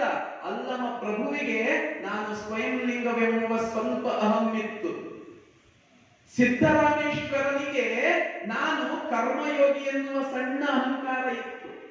ಅದಕ್ಕೆ ಪ್ರಶ್ನೆ ಮಾಡಿದ್ದ, ನೀನು ಎಂತವನಂದ್ರ ಗುರುವಿನ ವ್ರತಗೇಡಿ ನೀನು ಅಂತ ಅಂದಿದ್ದ ಅನ್ನುವ ಮೂಲಕ ಅಲ್ಲಮ ಪ್ರಭು ದೇವರನ್ನ ಪ್ರಶ್ನೆ ಮಾಡಿದ್ದ. ನೀನು ಸ್ವಯಂ ನಾನೇ ಲಿಂಗ ಇದ್ದೀನಿ, ನನಗೆ ಲಿಂಗ ದೀಕ್ಷೆ ಯಾಕ ಅಂತ ಅಂದಿದ್ದಿ. ಅವನಿಗೆ ಉತ್ತರವನ್ನ ಕೊಟ್ಟು ದಾರಿ ತಂದಿದ್ದ. ಆದ್ರೆ ಅಕ್ಕ ಮಹಾದೇವಿಗೆ ಪ್ರಶ್ನೆ ಮಾಡಲಿಲ್ಲ. ಅಕ್ಕ ಮಹಾದೇವಿ ಪರೀಕ್ಷೆ ಆಗೋ ಟೈಮಿನೊಳಗೆ ಒಂದಿಷ್ಟು ತಡಿಬಹುದಿತ್ತು. ಆದ್ರ ಕೊನೆಯಲ್ಲಿ ಹೇಳ್ತಾನೆ ಅಕ್ಕ ಮಹಾದೇವಿ ಎಂತಹವಳು ಅಂತ. ಅಕ್ಕ ಮಹಾದೇವಿ ಎಂತಹವಳು? ಅದಕ್ಕ ಚನ್ನಬಸವಣ್ಣನವರು ಹೇಳ್ತಾರೆ, ಹೆಂಗ ಅಕ್ಕ ಮಹಾದೇವಿ? ಅಜಕೋಟಿ ಕಲ್ಪ ವರುಷದವರೆಲ್ಲರೂ ಹಿರಿಯರೇ, ಯಾರಲ್ಲಿ ಅರಿವು ಅದ, ಯಾರಲ್ಲಿ ಆಚಾರ ಅದ, ಅವ್ರು ಮಾತ್ರ ಹಿರಿಯರು. ನಾನು ದೊಡ್ಡ ವಯಸ್ಸಿನವಿದ್ದ, ನಾನೇ ದೊಡ್ಡವು, ಅವ್ರು ಯಾರು ದೊಡ್ಡವರಾಗಕ್ಕೆ ಸಾಧ್ಯ ಇಲ್ಲ. ಅದಕ್ಕೆ ಹೇಳ್ತಾರೆ, ಅಜಕೋಟಿ ಕಲ್ಪ ವರುಷದವರೆಲ್ಲರೂ ಹಿರಿಯರೇ, ಹುತ್ತೇರಿ ಬೆತ್ತ ಬೆಳೆದ ತಪಸ್ವಿಗಳೆಲ್ಲರೂ ಹಿರಿಯರೇ, ನಡುಮುರಿದು ಗುಡುಗೂರಿ ತಲೆ ನಡುಗಿ ನೆರೆತೆರೆ ಹೆಚ್ಚಿ ಮತಿಗೆಟ್ಟು ಒಂದನಾಡ ಹೋಗಿ ಒಂಬತ್ತ ನಾಡುವ ಅಜ್ಞಾನಿಗಳೆಲ್ಲರೂ ಹಿರಿಯರೇ. ಹೆಂಗ ಪ್ರಶ್ನೆ ಮಾಡ್ತಾನ ಚನ್ನಬಸವಣ್ಣ. ಬಹಳ ವಯಸ್ಸಾಗಿ ನಾವು ಕಲ್ಪಾಂತರಗಳ ಮೀರಿದೆವು, ಬೇರೆ ಬೇರೆ ಜನ್ಮದಿಂದ ಬಂದಿದ್ದೆವು, ನಾವು ಹಿರಿಯರಿದ್ದೆವು ಅಂತ ಹೇಳ್ಕೊಳ್ಳೋರು ಅವ್ರು ನಿಜವಾಗಿ ಹಿರಿಯರೇನ? ಅವ್ರು ಹಿರಿಯರಲ್ಲ. ನಾವು ದೊಡ್ಡ ತಪಸ್ ಮಾಡಿದೆವು, ನಮ್ಮ ಮೇಲೆ ಹುದ್ದೆ ಬೆಳೆದ, ನಾವು ದೊಡ್ಡ ಸಾಧನೆ ಮಾಡಿದೆವು, ಅವರು ಜಗತ್ತೊಳಗೆ ಹಿರಿಯರೇನು? ಅವರು ಹಿರಿಯರಲ್ಲ. ನಮಗೆ ಬಹಳ ವಯಸ್ಸಾಗ್ಯದ, ನಾವು ಬಹಳ ಅನುಭವಗಳ ಕಂಡವರಿದ್ದೆವು ಜೀವನದೊಳಗ ಅಂತ ಹೇಳ್ತಕ್ಕಂಥವ್ರು ಅವ್ರು ಹಿರಿಯರೇನು? ಅವರು ಹಿರಿಯರಲ್ಲ. ಹಾಗಾದ್ರೆ ಯಾರು ಹಿರಿಯರು? ಅನುವನರಿದು ಘನವನ್ನು ಬೆರೆಸಿ ಹಿರಿದು ಕಿರಿದೆಂಬ ಭೇದವ ಮರೆದು ಕೂಡಲ ಚೆನ್ನ ಸಂಗಯ್ಯನಲ್ಲಿ ಬೆರೆದಿಯೂ ಬೇರಿಲ್ಲದಿಪ್ಪ ಹಿರಿಯತನ ನಮ್ಮ ಮಹಾದೇವಿಯ ಕಂಗಾಯಿತು. ಅರಿವನ್ನ ಅರ್ಥ ಮಾಡಿಕೊಂಡು ದೇವರ ಜೊತೆ ಬೆರ್ತುನು ಅವನಿಂದ ಬೇರ್ಪಡದಂತೆ ಇರ್ತಕ್ಕಂಥ ಅಕ್ಕ ಮಹಾದೇವಿಯೇ ನಿಜವಾದ ಹಿರಿಯಳು. ಇದು ಚನ್ನಬಸವಣ್ಣ ಹೇಳುತ್ತದೆ. ಯಾರೊಳಗ ಅರಿವು ಅದ, ಯಾರೊಳಗ ಆಚಾರ ಅದ, ಅವ್ರೆಲ್ಲಕ್ಕಿಂತ ಹಿರಿಯರು. ಅವ್ರಿಗಿಂತ ಹಿರಿಯರ ಜಗತ್ತಿನೊಳಗೆ ಯಾರಿಲ್ಲ. ಅದಕ್ಕೆ ಒಂದು ಮಾತು ಹೇಳ್ತಾರೆ, ಬಸವಣ್ಣನ 10 ವಚನಗಳಿಗಿಂತಲೂ ಅಕ್ಕ ಮಹಾದೇವಿಯ 1 ವಚನ ಮೇಲು. ಶರಣರೆಲ್ಲ ಎಷ್ಟೋ ವಚನಗಳಿಗಿಂತ ಅಕ್ಕ ಮಹಾದೇವಿಯ 1 ವಚನ ಮೇಲು ಅಂತ ಚನ್ನಬಸವಣ್ಣ ಪಟ್ಟಿರ್ತಕ್ಕಂಥ ತೀರ್ಪು ಇದು. ಇಂಥ ಚನ್ನಬಸವಣ್ಣ, ಆತನಲ್ಲಿ ಒಂದು ವಸ್ತುನಿಷ್ಠ ವಿಮರ್ಶೆ ಇತ್ತು ಚನ್ನಬಸವಣ್ಣನ. ಯಾರಿಗಾದ್ರೂ ವಿಮರ್ಶೆ ಮಾಡ್ತಿದ್ದ. ಅದಕ್ಕೆ ಅಕ್ಕ ಮಹಾದೇವಿ ಹೇಳ್ತಾಳೆ, ಚನ್ನಬಸವಣ್ಣ ಎಂಥವನು? ಮಾಟ ಕೂಟವಿಲ್ಲ ಬಸವಣ್ಣನಿಗೆ, ನೋಟ ಕೂಟವೆನ್ನುವುದಿಲ್ಲ ಪ್ರಭುದೇವರಿಗೆ, ಭಾವಕೂಟವೆನ್ನುವುದಿಲ್ಲ ಅಜಗಣ್ಣನಿಗೆ, ಸ್ನೇಹ ಕೂಟವೆಂಬುವುದಿಲ್ಲ ಬಾಚರಸರಿಗೆ, ಇವರೆಲ್ಲರ ಕೂಟವೆಂಬುವುದಿಲ್ಲ ಚನ್ನಬಸವಣ್ಣನಿಗೆ. ಚನ್ನಬಸವಣ್ಣ ಎಂಥವನು? ಚನ್ನಬಸವಣ್ಣ ಎಂಥವನು? ಸ್ವಯಂ ಜ್ಞಾನಿ. ಅವನಲ್ಲಿ ಮಾಟ ಕೂಟ ಇಲ್ಲ, ನೋಟ ಕೂಟವಿಲ್ಲ, ಭಾವಕೂಟವಿಲ್ಲ, ಸ್ನೇಹ ಕೂಟವಿಲ್ಲ, ಎಲ್ಲರನ್ನೂ ವಸ್ತುನಿಷ್ಠವಾಗಿ ವಿಮರ್ಶೆ ಮಾಡ್ತಕ್ಕಂಥ ವ್ಯಕ್ತಿತ್ವ ಚನ್ನಬಸವಣ್ಣಂದು. ಅದಕ್ಕ ಆತ ಚನ್ನಬಸವಣ್ಣ ಎಲ್ಲರನ್ನೂ ವಿಮರ್ಶೆಗೊಳಪಡಿಸ್ತಿದ್ದ. ಒಂದು ಸರ್ತಿ ಹಿಂಗಾಗ್ತದ, ಇನ್ನೊಬ್ಬ ಶರಣ ನುಲಿಯ ಚಂದ್ರಯ್ಯ ಅಂತ, ನುಲಿಯ ಚಂದ್ರಯ್ಯ, ನಾಡಿದ್ದು ರಕ್ಷಾಬಂಧನ ದಿವಸ ಅವ್ರ ಬಗ್ಗೆ ನಾವು ಚರ್ಚೆ ಮಾಡ್ತೇವೆ. ನುಲಿಯ ಚಂದ್ರಯ್ಯ ಅಂತಕ್ಕಂಥ ಶರಣ ಹೆಂಗಿದ್ದ ಅಂದ್ರ ಕಾಯಕ ಯೋಗಿ ಅವ. ಶರಣರು ಹೇಳಿದ್ರಲ್ಲ, ಕಾಯಕದಲ್ಲಿ ನಿರತನಾದಡೆ ಗುರುದರ್ಶನವಾದಳು ಮರೆಯದೆ, ಕಾಯಕದಲ್ಲಿ ನಿರತನಾದಡೆ ಲಿಂಗ ಪೂಜೆಯಾದಳು ಮರೆಯಬೇಕು, ಕಾಯಕ ನಿರತನಾದಡೆ ಜಂಗಮ ಮುಂದಿದ್ದಳು ಹಂಗ ಹರಿಯಬೇಕು, ಕಾಯಕವೇ ಕೈಲಾಸವಾದ ಕಾರಣ ಅಮರೇಶ್ವರ ಲಿಂಗವಾಗಿತ್ತಾದಳು ಕಾಯಕದೊಳಗೂ. ಕಾಯಕನೇ ಶ್ರೇಷ್ಠ ಅಂತ ಶರಣರು ಹೇಳಿದ್ರು. ಇದನ್ನ ತನ್ನ ಜೀವನದಲ್ಲಿ ಅತ್ಯಂತ ಚೆನ್ನಾಗಿ ಅಳವಡಿಸಿಕೊಂಡು ಬಂದವ ನುಲಿಯ ಚಂದ್ರಯ್ಯ. ನುಲಿಯ ಚಂದ್ರಯ್ಯ ಒಂದು ಸರ್ತಿ ಕಾಯಕ ಮಾಡ್ತಾ ಇರ್ತಾನ. ಕಾಯಕದೊಳಗೆ ಇಷ್ಟು ಪ್ರಾಮಾಣಿಕ ಕಾಯಕ ಮಾಡಬೇಕಾದ್ರೆ ಬೇರೆ ಯಾವುದೂ ಲೆಕ್ಕನೆ ಹಾಕ್ತಿದಿಲ್ಲ ಅಂತ. ಯಾರು ಮಂತ್ರೇನು, ಯಾರು ಹೋದ್ರೇನು, ಎಂತವ್ರು ಇದ್ರೇನು, ಏನಿದೆ. ಆತ ಗುರು ಬರ್ಲಿ ಎದ್ರಿಗೆ, ಜಂಗಮ ಬರ್ಲಿ ಯಾರೇ ಕಾಯಕದ ಕೆಲಸದಾಗಿದ್ದ ಅಂದ್ರೆ ಮತ್ತೊಂದು ವಿಚಾರ ಮಾಡ್ತಿದ್ದೀವಿ. ಒಂದು ಸರ್ತಿ ಲಿಂಗಕ್ಕೂ ಹಿಂಗ ಅನಿಸ್ತ, ಅವನು ಕೊರಳಿರ್ತಕ್ಕಂಥ ಇಷ್ಟ ಲಿಂಗ ನೋಡ್ರಿ. ಇವ ಕಾಯಕದಗನ ಕೆಲಸ ಮಾಡತ್ತ, ನುಡಿಯ ಚಂದಯ್ಯ ಕಾಯಕದೊಳಗ ಇಷ್ಟು ಮಗ್ನ ಆಗ್ಯಾನ. ನೋಡ್ರ ನಾ ಇವ್ನಿಗೆ ಬಿಟ್ಟು ಹೋದ್ರು ಇವ ಚಿಂತೆ ಮಾಡ್ತಾನ, ಮಾಡಲ್ಲ. ಇವ್ನಿಗೆ ಪರೀಕ್ಷೆ ಮಾಡಿ ನೋಡ್ಬೇಕು. ಲಿಂಗ ಏನ್ ಮಾಡ್ತಾವ, ಕಾಯಕ ಮಾಡ್ಬೇಕಾದ್ರೆ ಅವನು ಕೊರಳಾಗಿ ಬಿದ್ದು ಹೋಗಿ ನೀರಾಗ ಬಿತ್ತಂತದು ಲಿಂಗ. ನುಡಿಯ ಚಂದಯ್ಯ ಗೊತ್ತಾಗ್ಯದ. ಆದ್ರೂ ಕಾಯಕದಾಗಿದ್ದೀನಿ. ಕಾಯಕದಾಗಿದ್ದಾಗ ಲಿಂಗವನ್ನಾದರೂ ಬೇಕಾದರೂ ಮರೆಯಬೇಕು. ಬಿದ್ರ ಬಿದ್ದಿ ಅನ್ನೋದವ ಲಿಂಗ. ಬಿದ್ರ ಬಿದ್ದಿ ನನ್ನ ಕಾಯಕನೇ ಶ್ರೇಷ್ಠ. ನೀ ಬಿದ್ದಿದ್ದಿ ಚಂದ ಇತ್ತು. ತನ್ನ ಕೆಲಸ ಮುಗಿಸ್ಕೊಂಡ, ತಂತ ಮರಿ ಹೊತ್ಕೊಂಡ, ತಂತ ಮನಿ ಕಡಿ ನಡೆದ. ಲಿಂಗಪ್ಪಗೆ ಚಿಂತಿ, ಇವ ನನ್ನ ಕರೆಯಲೇ ಹೊಂಟಾನ. ನಾ ಬಿದ್ದ, ನಾ ಹೋದ, ನನಗೆ ಕರೆಯೋದು ಇವ ನನಗೆ ಎಷ್ಟು ನನ್ನ ಬಗ್ಗೆ ವಿಚಾರ ಮಾಡಲು ಹೊಂಟಾನ. ಲಿಂಗಪ್ಪ ಎತ್ತದಂತ, ಮನುಷ್ಯ ರೂಪದಾಗ ಬಂದು ಹಿಡ್ಲಿ ಎತ್ತದಂತ.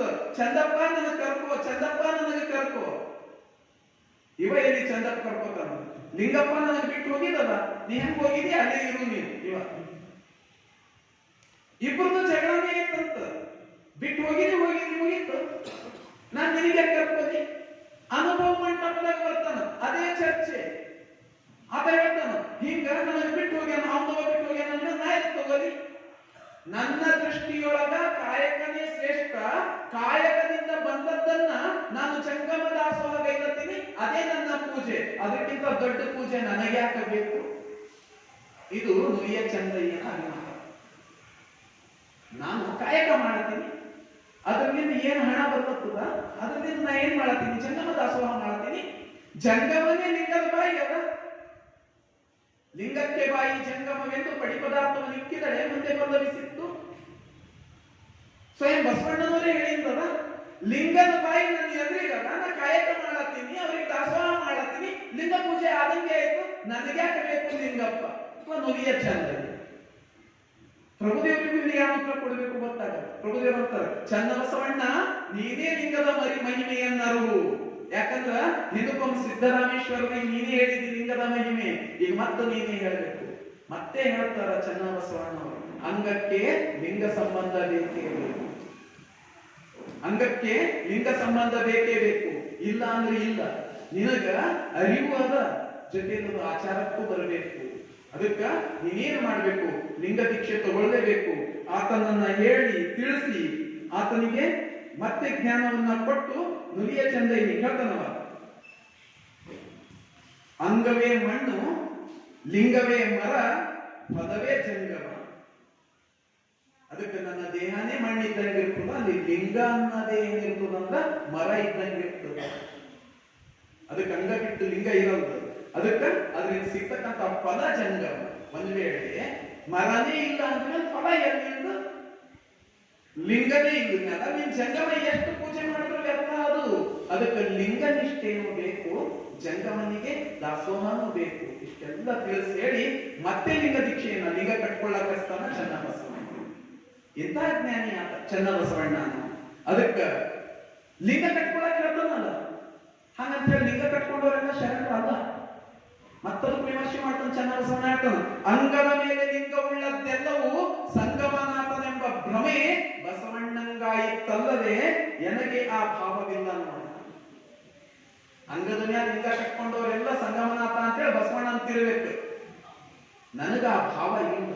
ನನಗೆ ಹೆಂಗ ಲಿಂಗೈಕ್ಯ ಶರಣರ ಕಂಡರೆ ನಂಬಿ ಅವರ ಪಾದಕ್ಕೆ ಎರಗುವುದು ಎನ್ನ ಮನ.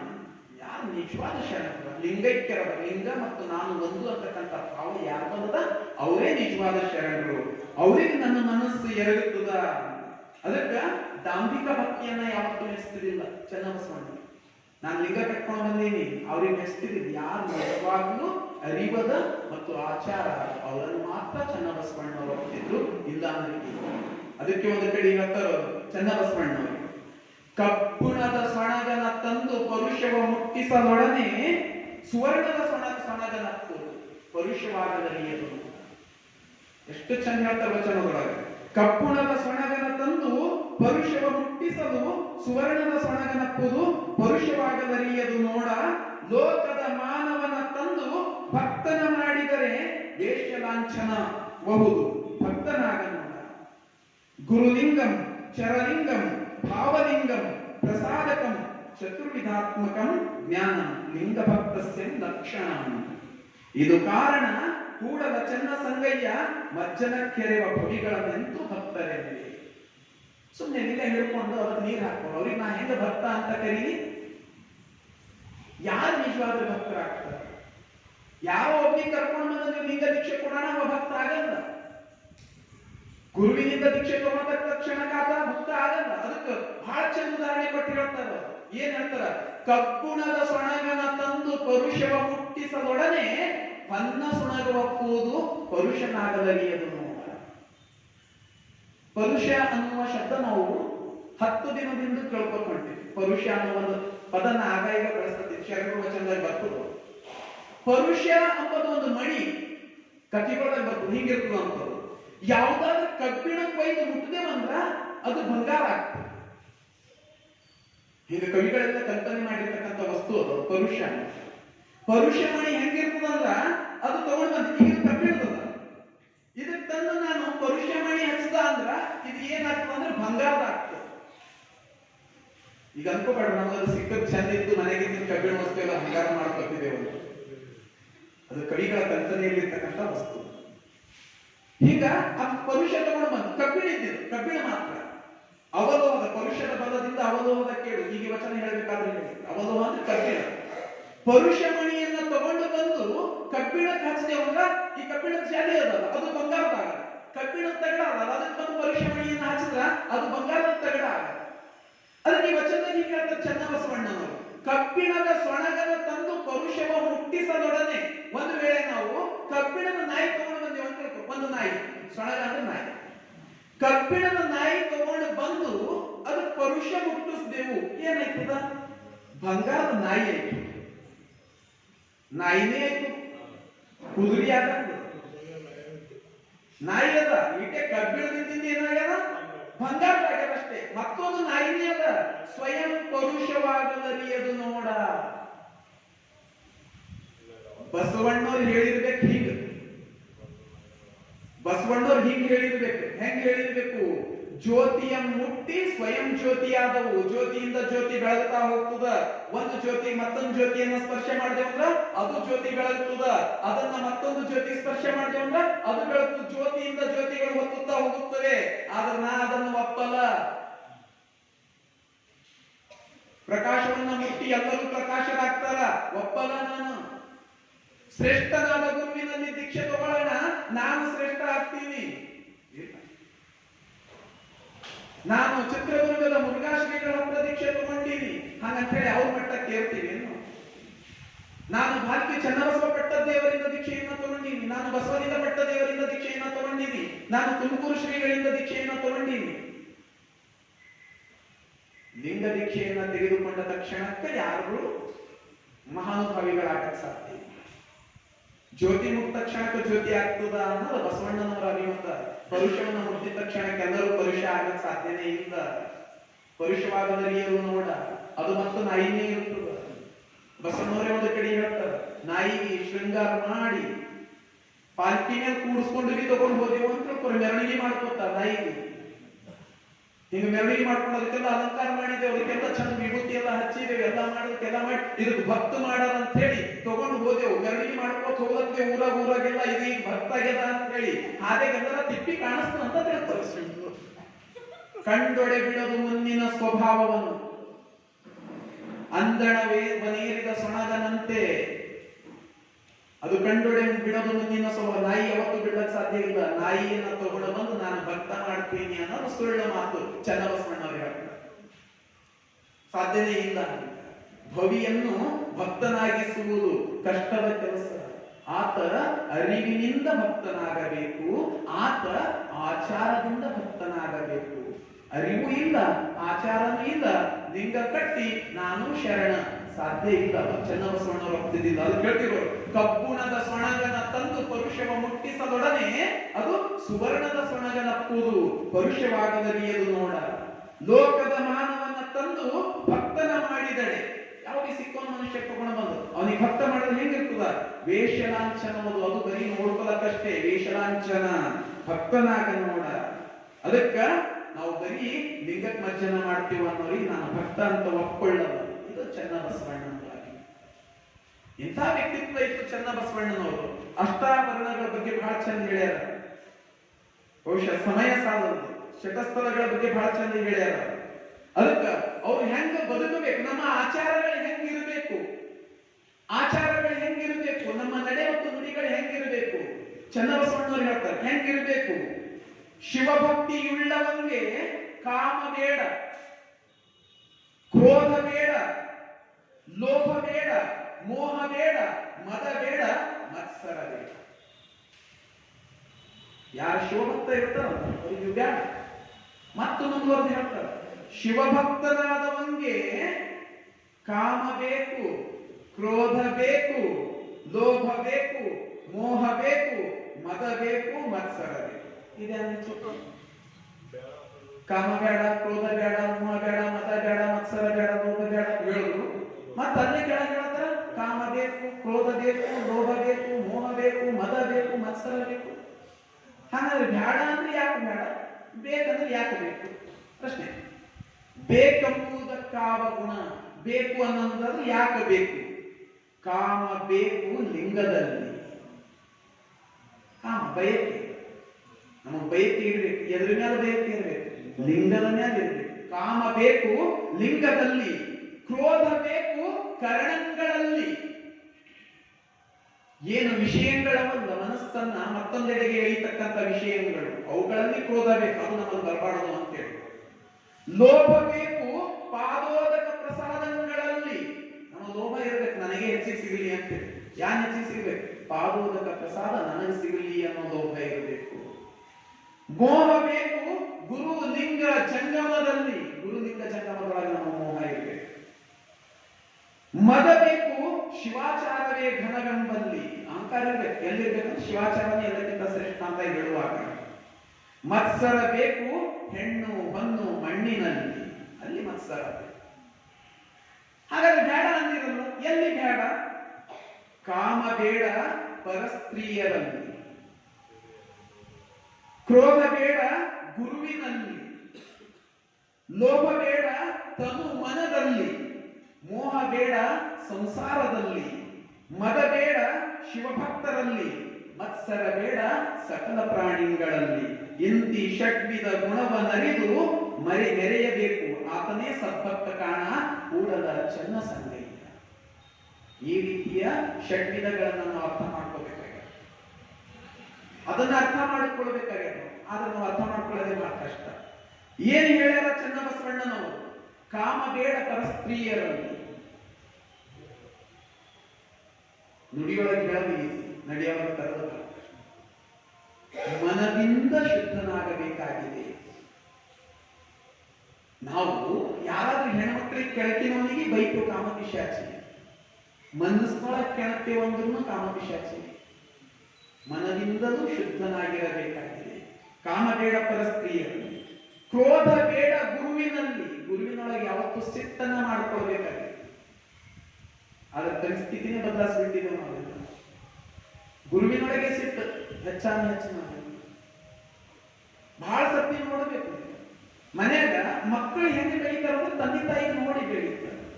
ಬಹಳ ಜನ ಹೇಳೋದು ಕೇಳಿ ನಾನು, ಇದಕ್ಕೆ ಗುರುವಿಗೆ ಬಹಳ ಸ್ಥಾನ ಇತ್ತು, ಬಹಳ ಗೌರವ ಕೊಡ್ತಿದ್ರು. ಈಗ ಗುರುವಿಗಂತ ಗೌರವ ಇರ್ಲಿ, ಮೊದಲಿದ್ದಂಗಿಲ್ಲ. ಯಾಕಿಲ್ಲ? ಯಾಕಿಲ್ಲ ಅಂದ್ರೆ ನಾವು ಪರಿಸರ ನಿರ್ಮಾಣ ಮಾಡಿದ್ವಿ. ನೋಡ್ಬೇಕು, ಯಾಕಾರ ಸ್ಕೂಲಿಗೆ ಹುಡುಗ ಬರಲ್ಲ ಅಂತ ತಿಳ್ಕೊಳ್ಳಿ. ಹುಡುಗ ಬರಲ್ಲ, ಮಾಸ್ಟರ್ ಅಂತ ಬರೆಯಬೇಕು, ನಾಳೆಗಿಲ್ಲ ಅಂದ್ರೆ ಹೊಡಿತು. ಅಪ್ಪ ಮನೆಯಾಗ ಅಂತ ನಿಮ್ಮ ಮಾಸ್ಟರ್ ಮನೆ ಚಟ್ಟಿ ಹಾಕೊಂಡು ತಿಳ್ತಿದ್ರು, ನಿಮ್ಮ ಮಾಸ್ಟರ್ ಯಾವ ತಿಳಿತು. ನಾ ಹೇಳ್ತಾ ತಗೋ ನಿಮ್ಮ ಮಾಸ್ಟರ್. ಈಗ ಮಗುವಿನ ತಲೆಗೆ ಏನ್ ಬರ್ತದ? ನಮ್ಮ ಅಪ್ಪ ಮಾಸ್ಟರ್ ಬೈಲತ್ತ, ಈಗ ಮಾಸ್ಟರ್ ಬಗ್ಗೆ ಗೌರವ ಕಮ್ಮಿ ಆಗಿ ಆಗ್ತದೆ. ನಾವೇನು ಮಾಡುತ್ತೇವೆ? ನಿಜವಾಗ್ಲೂ ಎಲ್ಲಿ ಗೌರವ ಹುಟ್ಟಿಸ್ಬೇಕಾಗ್ಯದ ಆ ಗೌರವವನ್ನ ಕಡಿಮೆ ಮಾಡೋ ಕೆಲಸ ನಾವು ಮಾಡಲ್ಲ.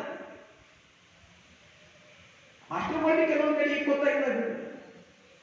ಸ್ಕೂಲ್ನಾಗ ಇರೋಸ್ತನ ಪಾಠ ಎಲ್ಲ ಮಾಡ್ತಾರೆ, ನಾವು ಚಂದೆ ಮಾಡ್ತೀವಿ. ಹೊರಗೆ ಬಂದು ಬೇರೆ ವ್ಯವಹಾರ ಮಾಡ್ತಾರೆ. ಆಗಪ್ಪ ಅಂತ ನಿಮ್ಮ ಮಾಸ್ಟರ್ ಇಲ್ಲೇ ಬಡ್ಡಿ ವ್ಯವಹಾರ ಮಾಡ್ಕೊಂಡು ಕೂಡ್ತಾನ. ಗುರುವ ಗುರುವಾದವನು ತನ್ನ ಗುಣವನ್ನ ಉಳಿಸಿಕೊಳ್ಳಬೇಕಾಗ್ಯದ. ಗುರುವನ್ನ ತಂದೆ ತಾಯಿ ಆದವರು ಸಮಾಜ ಕೂಡ ಅಷ್ಟೇ ಗೌರವ ಕೊಡಬೇಕಾಗಿದೆ. ಗುರುವಿನಲ್ಲಿ ಕ್ರೋಧ ಇಟ್ಕೊಂಡೇವಂತ ನಮ್ಮ ಮಕ್ಕಳೇ ಚೆನ್ನಾಗಿ ಬೆಳೆಯಲ್ಲ. ಕ್ರೋಧ ಬೇಡ ಗುರುವಿನಲ್ಲಿ, ಲೋಭ ಬೇಡ ತನುಮನದಲ್ಲಿ. ಅದು ನಮ್ಗೆ ಯಾವಾಗಲೂ ಅಲ್ಲೇ ಲೋಭ ಹೆಚ್ಚು. ಈ ಶರೀರವನ್ನ ನಾನು ಹೆಂಗ ಶೃಂಗಾರ ಮಾಡಿ, ಎಂಥ ಬಟ್ಟೆಗಳು ಧರಿಸ್ಲಿ, ಎಂಥ ಆಭರಣಗಳು ಧರಿಸ್ಲಿ. ಲೋಭ ಬೇಡ ತನುಮನದಲ್ಲಿ, ಮೋಹ ಬೇಡ ಸಂಸಾರದಲ್ಲಿ. ಅದು ನಾವೆಲ್ಲರೂ ಸಿಕ್ಕಾಕೊಂಡಿಲ್ಲ ಅದರೊಳಗೆ. ಮದ ಬೇಡ ಶಿವಭಕ್ತರಲ್ಲಿ. ಅದು ನಮಗೆ ಯಾವಾಗಲೂ ಮದನೇ ಹೆಚ್ಚು, ಅಹಂಕಾರ ಹೆಚ್ಚು, ನಾನೇನೇ ಅಲ್ಲ. ಎಲ್ಲಿ ಅಹಂಕಾರ ಇರ್ತದ ಅಲ್ಲಿ ಬದುಕು ತಾನಾಗಿ ನಿರ್ನಾಮ ಆಗ್ತದೆ. ಅದಕ್ಕೆ ನಾನು ನಾನು ನಾನು ಅನ್ನಬಾರ್ದು. ಅದಕ್ಕೆ ನಾನು ಅನ್ನೋದು ಎಲ್ಲದ ಶರಣರೊಬ್ಬರು ಹೇಳ್ತಾರೆ, ಯಾರು ಸ್ವರ್ಗಕ್ಕೆ ಹೋಗಬಹುದು ಅಂತ. ನಾನು ಹೋದರೆ ಹೋಗಬಹುದು. ಕನಕದಾಸರ ಪ್ರಸಂಗದೊಳಗೆ ಎಲ್ಲಿ ಅಹಂಕಾರ ಹೋಗ್ತು ಅಂದ್ರ ಯಾರು ಬೇಕಾದ್ರೂ ಸ್ವರ್ಗಕ್ಕೆ ಹೋಗಬಹುದು. ಸ್ವರ್ಗಕ್ಕೆ ಹೋಗಬಹುದು ಅಂದ್ರೆ ಏನು? ಇಡೀ ಸುತ್ತ ಇರ್ತಕ್ಕಂತಹ ನಮ್ಮ ಪರಿಸರನೇ ನಾವು ಸ್ವರ್ಗವನ್ನಾಗಿ ಮಾಡಬಹುದು. ಎಲ್ಲಿ ಅಹಂಕಾರ ಇರ್ತದ ಅದು ನರಕ. ಎಲ್ಲಿ ಅಹಂಕಾರ ಇರಂದು ಆ ಜಾಗ ಏನಾಯ್ತು ಅಂದ್ರೆ ಆಟೋಮೆಟಿಕ್ ಸ್ವರ್ಗ ಆಗಿ ಪರಿವರ್ತನೆ ಆಗ್ತದೆ. ಇದನ್ನ ಚನ್ನಬಸವಣ್ಣವ್ರು ಹೇಳ್ತಾರೆ. ಅದಕ್ಕೆ ಮತ್ಸರ ಬೇಡ ಸಕಲ ಪ್ರಾಣಿಗಳಲ್ಲಿ. ಎಲ್ಲಿ ಶರಣರು ಹೇಳ್ಯಾರ ಸಕಲ ಪ್ರಾಣಿಗಳಿಗೆ ಲೇಸನ್ನ ಬಯಸಬೇಕು ಅಂತ ಯಾವ ಧರ್ಮ ಹೇಳಿದ, ಅಲ್ಲಿ ನಾವು ಮತ್ತೊಂದು ಜೀವಿಯನ್ನು ನೋಡಿ ಮತ್ಸರ ಹೊಟ್ಟೆ ಕಿಚ್ಚು ಪಡ್ತೇವು ಅಂತ ಅದು ಯಾಕೆ ಧರ್ಮ? ಆದ್ರೆ ಪರಿಸ್ಥಿತಿ ಹೆಂಗದ ಅಂದ್ರೆ ನಮ್ಮ ಹೊಟ್ಟೆ ಕಿಚ್ಚು ಹೆಚ್ಚಿಗೆ ಆಗಲಿ. ಮತ್ತು ಹೊಟ್ಟೆ ಕಿಚ್ಚು ಯಾಕೆ ಹೆಚ್ಚಿಗೆ ಪುನಃ ಮತ್ತೊಬ್ರಿಗೆ ನೋಡಿಲ್ಲ. ನಮ್ಮ ಊರಾಗ ಯಾರು ನಮ್ಗೆ ಹೆಚ್ಚಿಗೆ ಬೆಳೆದ ಅಂದ್ರೆ ಹೊಟ್ಟೆ ಕಿಚ್ಚು. ಬೇರೆ ಅಂಬಾನಿ ಶ್ರೀಮಂತ ಇದ್ರೆ ಯಾಕಿರೋದು ನಮ್ಗೆ ಯಾಕೆ ಏನೇ ಅನ್ಸೋದು? ಅಂಬಾನಿ ತೋಲ್ ಶ್ರೀಮಂತನ, ನಿಮ್ಗೆ ಯಾಕಾರ ಅವನ ಬಗ್ಗೆ ಹೊಟ್ಟೆ ಕಿಚ್ಚು ಬಂದುದೇ? ಯಾಕ ಅದಾನಿ ತೋಲ್ ಶ್ರೀಮಂತನ ಯಾರ ಹೊಟ್ಟೆ ಕಿಚ್ಚು ಬಂದುದೇ? ನಮ್ಮ ಊರಾಗ ನಮ್ಮ ಎದುರಿಗೆ ಯಾರೋ ಒಬ್ಬ ಶ್ರೀಮಂತ ಆಗ್ಬೇಕು. ಮೊನ್ನೆ ಯಾನ್ ನಿಂತಿದ್ರು ಯಾನ್ ಮಾಡಿದೇನು 2 ನಂಬರ್ ದಂಧೆ ಮಾಡಿದ್ರೆ ಕಾಣಿಸ್ತ. ನಮ್ಮ ಊರಾಗ ಯಾರ ಸೌಕಾರ ಕೋಟ್ ಹೊಟ್ಟೆ ಕಿಚ್ಚಿಲ್ಲ, ನಮ್ಮ ಅಣ್ಣ ಆಗಬೇಕು. ನೋಡೋದು ಮತ್ಸರ ಅನ್ನೋ ವಸ್ತು ಅದು ಹೆಂಗೆ. ನಮ್ಮವ್ರು ಯಾರಾದ್ರೂ ಶ್ರೀಮಂತ ಆದ್ರೆ ಮತ್ತೆ ಹೊಟ್ಟೆ ಕಿಚ್ಚು. ಅಣ್ಣ ತಮ್ಮ ಇದ್ದು ಅಂತ ಬಹಳ ಬಡವರು, ಬಹಳ ಗರೀಬರು. ಉಳ್ಳಕ್ಕಾದ್ರೆ ಅರಿವಿಗೆ ಇಟ್ಟಿಲ್ಲ, ಅರಿವಿಗಾದ್ರೆ ಉಳ್ಳಕ್ಕ ಇತ್ತು. ಹಿಂಗೆ ಬಡತನ ಎಷ್ಟೊತ್ತಂತ ಇರೋರಿ. ಅಣ್ಣ ಏನ್ ಮಾಡ್ದ, ಥೋಡೆ ಸೌಕಾರ ಆಗಲಿ ಹೆಂಗಾರ ಮಾಡಿ ಹೋದ ಅಂತ ತಪಸ್ ಮಾಡ್ದ. ದೊಡ್ಡ ತಪಸ್ ಮಾಡ್ದ. ದೇವ್ರ ಪ್ರತ್ಯಕ್ಷ ಆದ. ದೇವ್ರ ಪ್ರತ್ಯಕ್ಷ ಆಗಿ ಕೇಳ್ದ ಅಂತು, ಇಷ್ಟು ತಪಸ್ ಮಾಡತ್ತಿದ್ದಿ, ನಿನಗೆ ಯಾನ್ ಬೇಕು ಕೇಳು. ಅವ ಹೇಳ್ತಾನ, ನನಗೆ ಯಾನ್ ಬಿ ಬೇಡ, ನನಗೆ ಯಾನೇನು ವರ ಬೇಡ, ಒಂದೇ ಒಂದು ವರ ಕೊಡು. ಯಾನ್ ಒಂದು ವರ? ನಾ ಯಾರು ಏನ್ ಕೇಳ್ತಾ ಅದು ಬರ್ಬೇಕು ಅಂತ ವರ ಕೊಡ್ರಿ ಸಾಕು. ಇದು ನೋಡಿ, ಇದಕ್ಕಂತ ಲೋಕ. ಯಾರೋ ಬಂದು ಕೇಳಿದ್ರ ನನಗೊಂದು ಮನಿ ಕೊಡು ಅಂದ್ರೆ ಮನಿ ಕೊಡ್ತಿಲ್ಲ. ಇವ ಹಂಗ ಕೇಳಿದ್ದು ಒಂದೇ ವರ ಕೇಳೇನು, ಅದನ್ನ ಹೆಂಗ ಕೇಳಿ ವಿಚಾರ ಮಾಡಿ. ನಾ ಯಾರು ಏನು ಕೇಳ್ತಾ ಅದು ಬರ್ಬೇಕು ಅಂತ ವರ ಕೊಡು. ಇನ್ನೇನ್ ಮಾಡ್ತಾನ ದೇವ್ರು? ತಥಾಸ್ತು ಅಣ್ಣ ಮನಿಗೆ ಬಂದು ನನಗೊಂದು ನನ್ನದೇ ಒಂದು ಸಪರೇಟ್ ಮನಿ ಆಗಲಿ ಅಂತ. ಮನಿ ಐತಿ, ನನ್ನ ಮನೆ ತುಂಬಾ ಬಂಗಾರ ಆಗಲಿ ಅಂತ ಬಂಗಾರ ಬಂತು. ನನ್ನ ಮನೆಗೊಂದು ಕಾರ್ ಬರಲಿ ಅಂತ ಕಾರ್ ಬಂತು. ನನಗದು ಆಗಲಿ ಇದಾಗಲಿ ಎಲ್ಲ ಬಂದತ್ತು. ಧಾನ್ಯ ಆಗಲಿ ಧಾನ್ಯ ಬಂತು. ತಮ್ಮ ಹೊಟ್ಟೆ ಕಿಚ್ಚು, ತಮ್ಮ ಮತ್ಸರ ಅನ್ನೋದು ಹೆಂಗಿರ್ತದೆ? ಅಣ್ಣ ಸೌಕಾರ ಆದ ತಮ್ಮ ಕಾಳ್ಕೊಂಡಾಗಲ್ಲ. ಇವನಿಗೆ ಪರೇಶಾನದ ಅಣ್ಣ ಹೆಂಗ್ ಸೌಕಾರ ಆಗುತ್ತೆ, ಅಣ್ಣ ಹೆಂಗ್ ಸೌಕಾರ ಆಗುತ್ತೆ. ಅಣ್ಣ ಹುಡುಕನ್ ಹೆಂಗ ತಮ್ಮ ಗೊತ್ತಾಯ್ತು, ನಮ್ಮ ಅಣ್ಣ ತಪಸ್ಸಕ್ಕೆ ಹೋಗ್ಯಾನ, ಹೀಗೆ ಕೇಳ್ಕೊಂಡು ಬಂದ. ತಮ್ಮ ಹೋದ ತಪಸ್ಸಿಗೆ, ತಮ್ಮ ತಪಸ್ಸು ಮಾಡದ, ದೇವ್ರು ಇಷ್ಟಪಟ್ಟ, ದೇವ್ರಿಗೆ ಭಕ್ತಿ ಮೆಚ್ಚಿ ಪ್ರತ್ಯಕ್ಷ ಆದ. ಏನ್ ವರ ಬೇಕು? ನಂಗೆ ಏನೇನು ವರ ಬೇಕಾಗಿಲ್ಲ, ಒಂದೇ ವರ. ಏನು ವರ ಬೇಕು? ನಮ್ಮ ಅಣ್ಣ ಏನ್ ಕೇಳ್ತಾನ ಅದು ಡಬಲ್ ನಮ್ಮಲ್ಲಿ ಬರ್ಬೇಕು. ಇದು ಒಂದೇ ವರ. ಕಿವನ್ ನೋಡ್ರಿ ಕೇಳದೆ.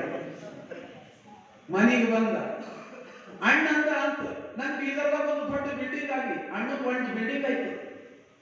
ತಮ್ಮ ಯಾಕೆ ಕೇಳಿದೆ? ತಮ್ಮದು 2 ಬಿಲ್ಡಿಂಗ್ ಆಗೋದು ಆಟೋಮೆಟಿಕ್. ಯಾಕ ಹಂಗೆ ವರ ಕೊಡ.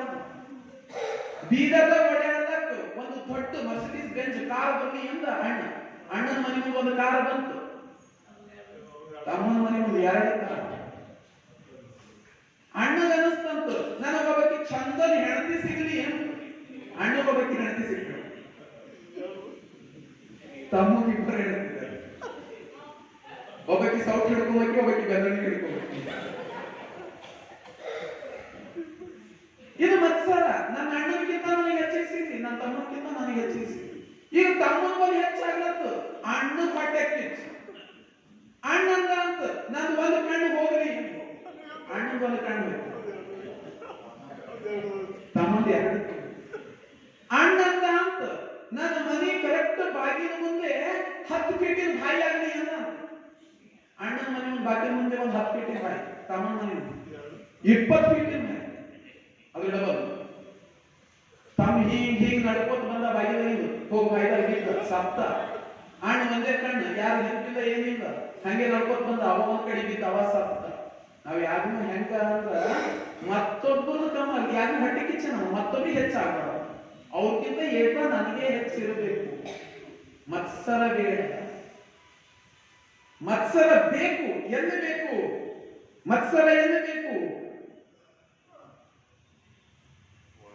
ಹೆಣ್ಣು ಮಣ್ಣು ಮಣ್ಣಿನಲ್ಲಿ ಮತ್ಸರ ಬೇಕು, ಅದು ನನಗೆ ಬೇಡ. ಮತ್ಸರ ಎಲ್ಲಿ ಬೇಡ? ಎಲ್ಲಿ ಬೇಡ ಅಂದ್ರೆ ಸಕಲ ಪ್ರಾಣಿಗಳಲ್ಲಿ ಯಾರೇ ಇರಲಿ ಅವ್ರನ್ನ ಮತ್ಸರ ಬೇಡ. ಇದು ಚನ್ನಬಸವಣ್ಣವ್ರು ಕಲಿಸ್ಕೊಟ್ಟಿರ್ತಕ್ಕಂಥ ಅರ್ಥರಿ. ಅದ್ರ ಕಡೆಗೆ ಶರಣ ಹೇಳ್ತಾರೆ, ಚನ್ನಬಸವಣ್ಣ ಅಂದ್ರೆ ಹೆಂಗ? ಬೆಳಗಿನೊಳ ಬಂದು ಬೆಳಗು ದೊರೆಕೊಂಡಡೆ ಮತ್ತೊಂದು ಬೆಳಗು ಮತ್ತೆಲ್ಲಿ? ಬೆಳಗಿನೊಳ ಒಂದು ಬೆಳಗು ಚನ್ನಬಸವಣ್ಣ, ಅದಕ್ಕೆ ಬಿಟ್ಟು ಮತ್ತೊಂದು ಬೆಳಗ್ಗೆ ಎಲ್ಲಿಂದು? ಅಂತವನು ಚನ್ನಬಸವಣ್ಣ ಅಂತ. ಅದಕ್ಕ ಇಂಥ ಚನ್ನಬಸವಣ್ಣ ಕಲ್ಯಾಣದೊಳಗೆ ಇದ್ದುಕೊಂಡು ಕಲ್ಯಾಣವನ್ನಾಗಿ ಎಲ್ಲ ಕಡೆ ಜ್ಞಾನವನ್ನ ಬಿತ್ತರಿಸುವುದು, ಎಲ್ಲರೊಳಗೂ ಅರಿವು ಮತ್ತು ಆಚಾರ, ಇವೆರಡು ತುಂಬಾ ಕೆಲಸ ಚನ್ನಬಸವಣ್ಣವರು ಮಾಡಿ. ಎಲ್ಲರೊಳಗೂ ಜ್ಞಾನ ಮತ್ತು ನಡತೆ ಎರಡೂ ಇರಬೇಕು, ಒಂದೇ ಅಲ್ಲ.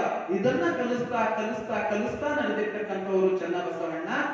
ಕಲ್ಯಾಣದೊಳಗ ಪರಿಸ್ಥಿತಿ ಬರ್ತದ, ಕಲ್ಯಾಣದೊಳಗ ಶರಣರಿಗೆ ಉಳಿಗಾಲ ಇಲ್ಲ. ಮಹಾಕ್ರಾಂತಿ ನಡೀತದ. ಶರಣರು ವಚನ ಸಾಹಿತ್ಯವನ್ನೆಲ್ಲ ನಾಶ ಮಾಡ್ಕೊತ ಹೋಗ್ತಾರ, ಬಿಜ್ಜಳನ ಸೈನಿಕರು. ನೆನೆ ನಿಂತಾಗ ಚರ್ಚೆ ಮಾಡತ್ತಿದ್ದೇವೆ, ಎಷ್ಟು ವಚನ ರಚನೆ ಆಗಿದ್ದಿರಬಹುದ್ರಿ ಅಂತ. ಎಷ್ಟು ವಚನಗಳು ರಚನೆ ಆಗಿದ್ದಿರಬಹುದು 12ನೇ ಶತಮಾನದೊಳಗ? 100 ಕೋಟಿಯಷ್ಟು ವಚನಗಳು ರಚನೆ ಆಗಿವೆ. ಅಲ್ಲಮ ಪ್ರಭುದೇವರು ಹೇಳ್ತಾರ, 2 ಕೋಟಿಗಳಷ್ಟು ವಚನಗಳನ್ನ ಮಾಡಿ ಹಾಡಿಸೋದು. ಸಿದ್ದರಾಮೇಶ್ವರ ಹೇಳ್ತಾರೆ 68,000ರಷ್ಟು ವಚನಗಳನ್ನ ಹಾಡಿಸೋದು. ಎಲ್ಲರೂ ಹೇಳ್ತಾರೆ ಅವ್ರು ಎಷ್ಟು ವಚನಗಳು ಬರ್ದಾರ ಅಂತ. ಅಷ್ಟು ವಚನಗಳು ಈಗ ಅನಿಸ್ತಾಗ ಅಷ್ಟು ಬರ್ದಿರ್ಬೇಕೇನು, ಅಷ್ಟು ಬರಿಗಟ್ಟಿಲ್ಲ, ಸುಮ್ಮನೆ ಹೇಳ್ಕೊಂಡಿರ್ಬೇಕು ಅಂತ. ಸುಮ್ಮನೆ ಹೇಳ್ಕೊಂಡಿಲ್ಲ, ಯಾಕಂದ್ರೆ ಆಗಿನ ಘಟನೆ ನೆನಪು ಮಾಡ್ಕೋರಿ. ಕಲ್ಯಾಣದೊಳಗೆ ಹೆಂಗ ಘಟನೆ ನಡೆದದ ಅವತ್ತು 12ನೇ ಶತಮಾನದೊಳಗ. ಇಲ್ಲಿ ಏನ್ ಇವ್ರಿಷ್ಟು ದೊಡ್ಡ ಕ್ರಾಂತಿ ಮಾಡ್ಯಾರ, ಎಲ್ಲ ಕಡೆಯಿಂದ ಜನ ಬಂದಾರ, ಇಷ್ಟು ವಚನಗಳ ರಚನೆ ಮಾಡ್ಯಾರ. ಎಲ್ಲರೂ ಬರೆಯೋರೆ. ನಿಮ್ಗೆ ಹಿಂಗೆ ಪ್ರಶ್ನೆ ಬರ್ತಿರ್ಬೇಕು, ಅಲ್ಲಿ ಓದಕ್ಕೆಲ್ಲ ಪರದೋಗ್ತಿದ್ರು, ಅವ್ರಿಗೆ ಬರ್ತಾರ. ಅವರು ವಚನಗಳು ಕಟ್ಟಿದ್ರು, ಅದನ್ನ ಬರ್ಕೊಳ್ಳಕ್ಕಂತಾನೆ ಅನುಭವ ಮಟ್ಟದಲ್ಲಿ ಶಾಂತರಸರು ಅಂತ ಒಬ್ರು ಇತ್ತು. ಹಿಂಗಾಗಿ ವಚನಗಳು ಎಷ್ಟು ವಚನಗಳು ರಚನೆ ಆಗ್ಯಾವ. ಈ ವಚನಗಳು ಒಂದ್ ವೇಳೆ ಇದ್ದು ಅಂದ್ರ ನಾಳೆ ನಮ್ಮ ಬದುಕಿಗೆ ಕಷ್ಟ ಅನಿಸ್ತದ ಸನಾತನಿಗಳಿಗೆ. ಅದಕ್ಕ ಶರಣರನ್ನ ಕೊಲ್ಲಬೇಕು, ಶರಣ ಧರ್ಮೆಯನ್ನು ನಾಶ ಮಾಡಬೇಕು, ವಚನ ಸಾಹಿತ್ಯ ನಾಶ ಮಾಡಬೇಕು, ಇಂಥ ವಿಚಾರ ಬರ್ತದ. ಶರಣರಿಗೆ ಎಳೆಮುಟ್ಟೆ ಶಿಕ್ಷೆಯನ್ನ ಕೊಡ್ತಾರ, ಶರಣರನ್ನ ಎಲ್ಲ ಕಡೆ ಈ ಸಾಹಿತ್ಯ ನಾಶ ಮಾಡಬೇಕು ಅಂತ. ವಚನಗಳ ಕಟ್ಟು ಎಲ್ಲಿ ಸಿಗ್ತಾವ ಎಲ್ಲರೂ ಸುಟ್ಟ್ಯಾವ. ಹಾಗೆ ಸುಡ ಟೈಮ್ನಾಗ ಅನಿಸ್ತದ ನನಗೆ ಒಂದು 80% ವಚನಗಳು ಸುಟ್ಟು ಹೋಗಿರ್ಬೇಕು. ಸುಡ ಟೈಮ್ನಾಗ ಯಾವುದು ಉಳಿಯಲ್ಲ. ನಾವು ಯಾರಿಗ ಹೊಡೆದು ಕಸ್ಕೊಳ್ತೀವಿ ಅಂದ್ರೆ ಉಳಿತದ. ಸುಡ ಟೈಮ್ನಾಗ ಎಲ್ಲ ಒಮ್ಮೆ ಧಗ ಹೊತ್ಕೊಂಡು ಉರಿತು. ಎಷ್ಟು ವಚನಗಳು ಸುಟ್ಟು ಹೋಗಿರಬೇಕು. ಉಳಿದವು ಎಷ್ಟು ಉಳಿದವು ಅವೆಲ್ಲ ರಕ್ಷಣೆ ಮಾಡಿದವ್ರು ಯಾರು ಅಂದ್ರೆ ಚನ್ನಬಸವಣ್ಣನ ತಾಯಿ ಅಕ್ಕನಾಗ, ಜೊತೆಯಲ್ಲಿ ಮಡಿವಾಳ ಮಾಚಿದೇವ. ಹಿಂಗೊಂದಿಷ್ಟು ಜನ ಶರಣರು ವಚನಗಳನ್ನ ಕಟ್ಕೊಂಡು ಒಂದಿಷ್ಟು ಜನ ಶ್ರೀಶೈಲದ ಕಡೆಗೆ ಹೋಗ್ತಾರ, ಕೂಡಲ ಸಂಗಮ ಕಡೆಗೆ ಹೋಗ್ತಾರ, ಒಂದಿಷ್ಟು ಜನ ಉಳುವಿ ಕಡೆಗೆ ಹೋಗ್ತಾರ. ಚನ್ನಬಸವಣ್ಣವ್ರು ಉಳುವಿ ಕಡೆ ತಗೊಂಡು ನಡೆದ ವಚನಗಳಿಂದ ಇಷ್ಟೆಲ್ಲ ವಚನ ಏನ್ ರಚನೆ ಆಗ್ಯಾವ ಅವೆಲ್ಲವನ್ನ ಸಂಗ್ರಹ ಮಾಡ್ಕೊಂಡು ಅವೆಲ್ಲ ತಗೊಂಡು ಉಳುವಿ ಕಡೆಗೆ ಹೋಗ್ತಾರ. ದಾರಿಯೊಳಗೆ ಅಲ್ಲಿ ಇಲ್ಲಿ ಮತ್ತೆ ಸೈನಿಕರು ಬರ್ತಾರೆ, ವಿಚಾರಣೆ ಸೈನಿಕರು. ಹೋರಾಟ ಆಗ್ತದ, ಮಹಾ ಹೋರಾಟ ಆಗ್ತದ. ಇವರು ಕೈಯೊಳಗೆಲ್ಲ ಇವರು ಗಣಾಚಾರಿಗಳಾಗಿ ಪರಿವರ್ತನೆ ಆಗ್ತಾರ. ಅಂತ ಯುದ್ಧದಲ್ಲಿ ಬಹುಶಃ ಗಂಗಾಂಬಿಕಾ ತಾಯಿ ಅಲ್ಲೇ ತಿಳ್ಕೊಂಡು ನಾನು ಯುದ್ಧ ಮಾಡ್ಬೇಕಾದ್ರೆ ಬಿಜ್ಜಳನ ಸೈನಿಕರ ಜೊತೆ ಹೋರಾಟ ಮಾಡ್ತಾ ಮಾಡ್ತಾನೆ. ಅಂಥದ್ರೊಳಗೆ ವಚನ ಸಾಹಿತ್ಯವನ್ನು ತಗೊಂಡು ಇವ್ರ ಕೈ ಸಿಗಬಾರ್ದಂತ ಹಾಗೆ ಅಲ್ಲಿ ಗುಹೆಯೊಳಗೆ ಮುಚ್ಚಿಕ್ಕ್ಯಾರ. ಆ ಗುಹೆಯೊಳಗೆ ಇದ್ದಿದ್ದು ಅಲ್ಲೇ ಬಳ್ಳಿ ಹತ್ತಾದ್ರೆ ಇನ್ನೊಂದಿಷ್ಟು ಹಾಳಾಗೋಗ್ಯವ. ಹಾಗೆ ತಗೊಂಡು ಹೋಗಿ ಸಿಕ್ಕವ್ರ ಮನೆಗೆ ಒಯ್ದು ಕೊಟ್ಟಾರ. ನೀವು ಇರ್ಲಿ ನಿಮ್ಮ ಮನೆಗೆ, ಇರ್ಲಿ ಮುಂದಿನ ಜನಾಂಗ ಸಿಗ್ತದ, ಮುಂದಿನ ಜನಾಂಗನಾದ್ರೂ ಚಂದ ಬೆಳೀಲಿ, ಮನೆಯೊಳಗೆಲ್ಲ ಕೊಟ್ಟಾರ. ಯಾರ್ಯಾರ್ದೋ ಮನೆಯಾಗ ಇದ್ದಿದ್ದು ಅವ್ರಿಗೆ ಗೊತ್ತಿಲ್ಲ ಏನದ, ಏನೋ ನಮಗ್ ಬೇಕಾದವ್ರು ಕೊಟ್ಟಾರ, ಅವ್ರ ಮನೆಯಾಗ ಇಟ್ಟಾರ. ಹಂಗೆ ಆಸ್ತಿ ಅಂತ ಉಳಿಸ್ಕೊಂಡು ಬಂದಾರ. ಏನೋ ಪವಿತ್ರದ ಅಂತ ಪೂಜೆ ಮಾಡ್ಕೊತ ಬಂದಾರ. ಅಲ್ಲೇ ಬಳ್ಳಿ ಹಿಡಿದವ್. ಥೋಡೆ ಮಂದಿ ಅದಕ್ಕೆ ನೀರ್ ಹಾಕಿ ಕುಂಕುಮ ಹಚ್ಚಿ ಪೂಜೆ ಮಾಡ್ಕೊತ ಬಂದಾರ. ಎಷ್ಟೋ ಹಾಳಾಗ ಪೂಜೆ ಮಾಡಿದ್ರೆ ಎಲ್ಲಿರ್ತಾವ, ಅಳವಡಿಸ ಕಡೆದಿರ್ತಾವ ಚೆನ್ನ. ಎಷ್ಟೋ ಮಂದಿ ಸುಮ್ಮನೆ ಮ್ಯಾಲ ಅಟ್ಟದ ಮೇಲೆ ಬಿದ್ದವ ಅಂತ ಹೇಳಿ ತಗೊಂಡು ಒಲೆಗೆ ಹಾಕಿ ಉರಿ ಹಚ್ಚಿ ಚಾ ಮಾಡ್ಕೊಂಡು ವಚನ ಸಾಹಿತ್ಯ ಎಷ್ಟು ನಾಶ ಆಗ್ಯದ.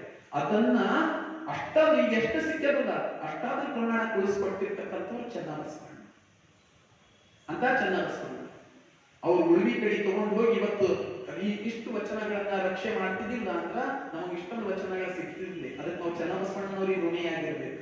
ಅದಕ್ಕೆ ಚೆನ್ನಬಸವಣ್ಣವ್ರ ಬದುಕು ಹೆಂಗಿತ್ತು, ಬಹಳಷ್ಟು ವಚನಗಳು ಅವರು ಬರ್ದಾರ, ಕೃತಿಗಳು ಬರ್ದಾರ, ಕರುಣಾಸಿಗೆ ಬರ್ದಾರ, ಮಿಶ್ರಾಕ್ಷಣ ಬರ್ದಾರ, ಪದಮಂತ್ರ ಗೋಪ್ಯ ಬರ್ದಾರ, ಸಾಕಷ್ಟು ಕೃತಿಗಳು ಬರ್ದಾರ. ಬಹುಶಃ ಅದ್ರ ಬಗ್ಗೆ ಚರ್ಚೆ ಮಾಡೋಕ್ ಸಮಯ ಇಲ್ಲ ಅನ್ಕೋತೀನಿ. ಚೆನ್ನಬಸವಣ್ಣ ಕಡೆಗೆ ಇಷ್ಟೇ ಹೇಳ್ಬೋದು. ಹುಟ್ಟ್ಯಾರ ಕಪ್ಪಳಿ ಬೆಳಗಾರ ಕಲ್ಯಾಣ, ಜೀವ ತೊರದಾರ ಉಳುವ್ಯಾಗ, ಜೀವ ತೊರದಾರ ಉಳುವ್ಯಾಗ, ಚೆನ್ನಬಸವ ಉಳುವಿಯ ಚೆನ್ನ ಎನಿಸ್ಯಾರ. ಈಗ ಉಳುವಿಗೆ ಹೋಗಿ ಅಲ್ಲಿ ಲಿಂಗೈಕ್ಯರಾಗ್ತಾರ ಚೆನ್ನಬಸವಣ್ಣವರು. ಇವತ್ತು ನಮಗ ವಚನಗಳನ್ನ ಉಳಿಸ್ಕೊಟ್ಟಿರ್ತಕ್ಕಂಥ ಮಹಾನುಭಾವ ಎಂಥವ್ರು ಚೆನ್ನಬಸವಣ್ಣವರು, ಎಂಥವ್ರು ಚೆನ್ನಬಸವಣ್ಣವರು. ಅಂಗವೆಂಬ ಸಂಸಾರದೊಳಗೆ ಸವೆದವರೆಲ್ಲರನ್ನೂ ಶಿವನನ್ನು ಅರಿದವರೇ. ಯಾರು ಈ ದೇಹ ಅನ್ನೋ ಸಂಸಾರದೊಳಗೆ ಸೊರಗೋಗ್ಯಾರ ಅವರೆಲ್ಲರೂ ಶಿವನನ್ನ ಅರ್ಥ ಮಾಡ್ಕೊಂಡವರು ಅಂತ ಅನ್ಬಹುದೇನು? ಮನವೆಂಬ ಸಂಕಲ್ಪದ ಕುಣಿಕೆಗೆ ಒಳಗಾದವರೆಲ್ಲರೂ ಮಾಯದ ಹೊಡೆಗಿಚ್ಚ ಗೆಲ್ಲಬಲ್ಲರೆ. ಗುಹೇಶ್ವರ ಲಿಂಗದಲ್ಲಿ ಸರ್ವ ಸಂದೇಹವ ಕಳೆದಿಪ್ಪ ಚೆನ್ನಬಸವಣ್ಣನಿಗೆ ನಮೋ ನಮೋ ಎನ್ನುತ್ತಿರ್ತೇನೋ, ಚೆನ್ನಬಸವಣ್ಣನಿಗೆ ನಮೋ ನಮೋ ಎನ್ನುತ್ತಿರ್ತೇನೋ. ತಾವೆಲ್ಲ ಶರಣ ತಂದೆ ತಾಯಿಯರಿಗೂ ಕೂಡ ನಮೋ ನಮೋ ಎನ್ನುತ್ತಿರ್ತೇನೆ.